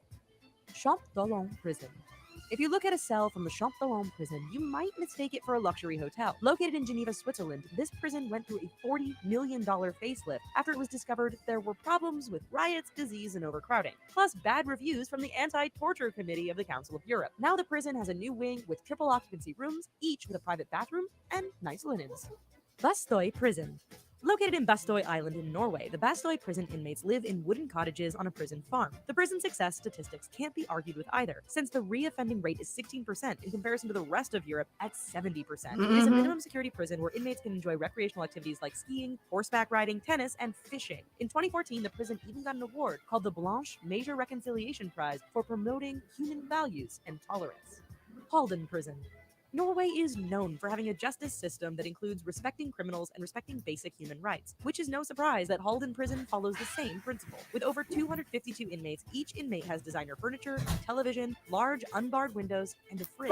The guards don't even carry guns because it creates a hostile environment. The purpose of the prison is to rehabilitate and improve these inmates while in custody, and hopefully make them even more productive citizens upon their release. Justice Center Leoben. Located in Austria, the Justice Center Leoben treats their inmates with respect and even allows them to wear their own clothes so that they can readjust to a normal life upon release. There are private cells in groups of 15 with their own bathroom and shared kitchen. The walls are made of wool and the windows have shatterproof glass. Some cells even have balconies with bars. There are 2 inscriptions on the outside of the prison, with one saying, "All human beings are born free and equal in dignity and rights," and the other saying, "All persons deprived of their liberty shall be treated with humanity and with respect for the inherent dignity of the human person." Well, folks, that's our video. Now, see, some of those actually looked really good. Like, I'm not saying that, we shouldn't have prisons like that, period. I just don't think that there should be prisons like that for only people who can afford that, while everybody else has to deal with these rundown, disgusting prisons like we have in America, where there's just so much violence and the lack of care, corrupt police officers in those jail systems. So that's where I'm like, okay, this is where I see it's unfair, and I make fun of the rich people for having their own kind of special prisons like that, is because they get separated from, the quote unquote violence. Yeah, well, then what about the people that are actually living there? The ones that are actually having to deal with that every day, that can't get themselves out? Yeah. Because, they don't really care about that part. They just care about, making sure that they themselves, when they go to jail, they're well taken care of and nothing actually happens to them. So they don't want the violence for themselves and their friends, not for anyone else. They don't care about anyone else. Anyway, so that's that, right? Exactly. Damn. All right. So I am starting to get to be about that time, and it looks like some people are leaving. So I am going to get out of here. Let me shut down everything. I got one more article that I want to talk about tomorrow when I get back on. Was the what is it called? Baby formula shortage. So I'm going to gather all of those articles that Amber sent to me. I think there's like 6 of them all together. So I'm going to gather those all up today, and I'll talk about those tomorrow. If you guys know of any new stuff, let me know. Send me some articles or some information, and I'll do the work for it. If you guys want to hear me talk about anything important, like I always say, I'm one person. I can only find so much. So the people that do help me out and the people that do send me things, absolutely appreciate you, and thank you for that. I don't know what's going on with Miss Izzy today. She's being a weirdo, but I love her. You don't need to pet yourself on the microphone, because you're going to make some weird ASMR noises. This is not an ASMR show, kitty, okay? What's happening today? Anybody doing shows today? I know that Yona's going to be on in about 40 more minutes or so, 50 more minutes. So definitely go check out Yona. Today's Wednesday, I believe. So I have no idea what shows are going to come on tonight. So just keep your eye out for some shows. I'll probably see all of you in the comment section somewhere in a video today. Miss Izzy, what are you doing? Oh, what? What, baby? What's up? You want to lay down? You don't want to be up? Okay. You can lay down. Did you hear that? That was so cute. I've never heard her do that before. Huh, mamas. You can bite my finger? You can bite my fingers? Oh, no. Ah, we got Mr. Jealous Burton coming in now. Here we go. It's about to be kitty o'clock because my show is over and they all love my desk. Here we go. All right, cats. All right. Can I say goodbye to everybody on the show, please? Come on, get off of there. You're on top of my mouse. Sheesh. Hey, don't eat my cord. Oh my God, these animals are driving me nuts. Okay, mamas. Behave yourself. That's my coffee cup. Okay, I want to thank everybody. Okay, Brandy, you're going to be on tonight. So guys, go check out Brandy and Dee Around the World on their YouTube channel. That's what it's called. Give them a follow. Turn on the notification bell. That way you guys don't miss any of the shows that they're coming out with. They got a really awesome show covering international issues, not just American politics. Your booty hole was right on the screen, girly. Really. Get off of there. That's my coffee cup. You're going to knock it down. I'd like to thank everybody. INN News tonight. Okay, cool. Go check out INN News. I think it's Indie News Network is the channel name, right? INN. Give them a follow. They've got their news tonight. It's Wednesday. Isn't there who is it? Is it the Reefer After Dark tonight, or is that on another night, like Thursday or Friday nights? Anyway, go check out INN News tonight. Definitely give them a follow and turn on the notification bell. Jesus Christ, cat. Yeah, I know. They drive me absolutely wild, Brandy. They drive me crazy because they're just in everything. Like literally everything. Sir, this is a Wendy's. Get out of here. You're not welcome. Reef and Colin tonight. Okay, cool. Yeah, that's what I was thinking. Okay. Oh, no, I was thinking it was Reefer After Dark, but I think it's just the INN News with Reef and Colin, right? Okay. That's what I'm thinking. So yeah, go check them out tonight. Thank you for coming, Warren. Thank you for coming, Brandy and John, Cape Socialist, and Lula. Thank you for stopping by. Truly appreciate you guys. Definitely go give Lula and Cape Socialist a follow over on Twitter so you can see what they're doing out there. Amazing work. I couldn't. It's so heartening to see stuff like that happening out there when you kind of lose hope in the world and humanity and stuff. Just to see people out there still caring about humanity is really heartening and hopeful. Purple Philosophy, thanks for coming by again. Love to see you. Holly, thank you for coming by. Yona, thank you for coming and telling me that Norfolk is actually Norfolk. That is so awesome. Who else we got? Ross, thank you for stopping by. Nice to meet you. And thank you for everything that you said in the comment section today. I really appreciate your words of wisdom. You are definitely, you got definitely a good head on your shoulders. Absolutely am in awe of the things that you said today. Nikki, thank you for stopping by. I love you. Let me see is Nikki on right now? She is on right now. You guys, I'm going to go give her a raid really quick while I can do it. Me and my one watcher over on Twitch, which is me. She is watching. What is she watching? Something about Raised by Ricky with Ricky Lake and Kathleen Allen.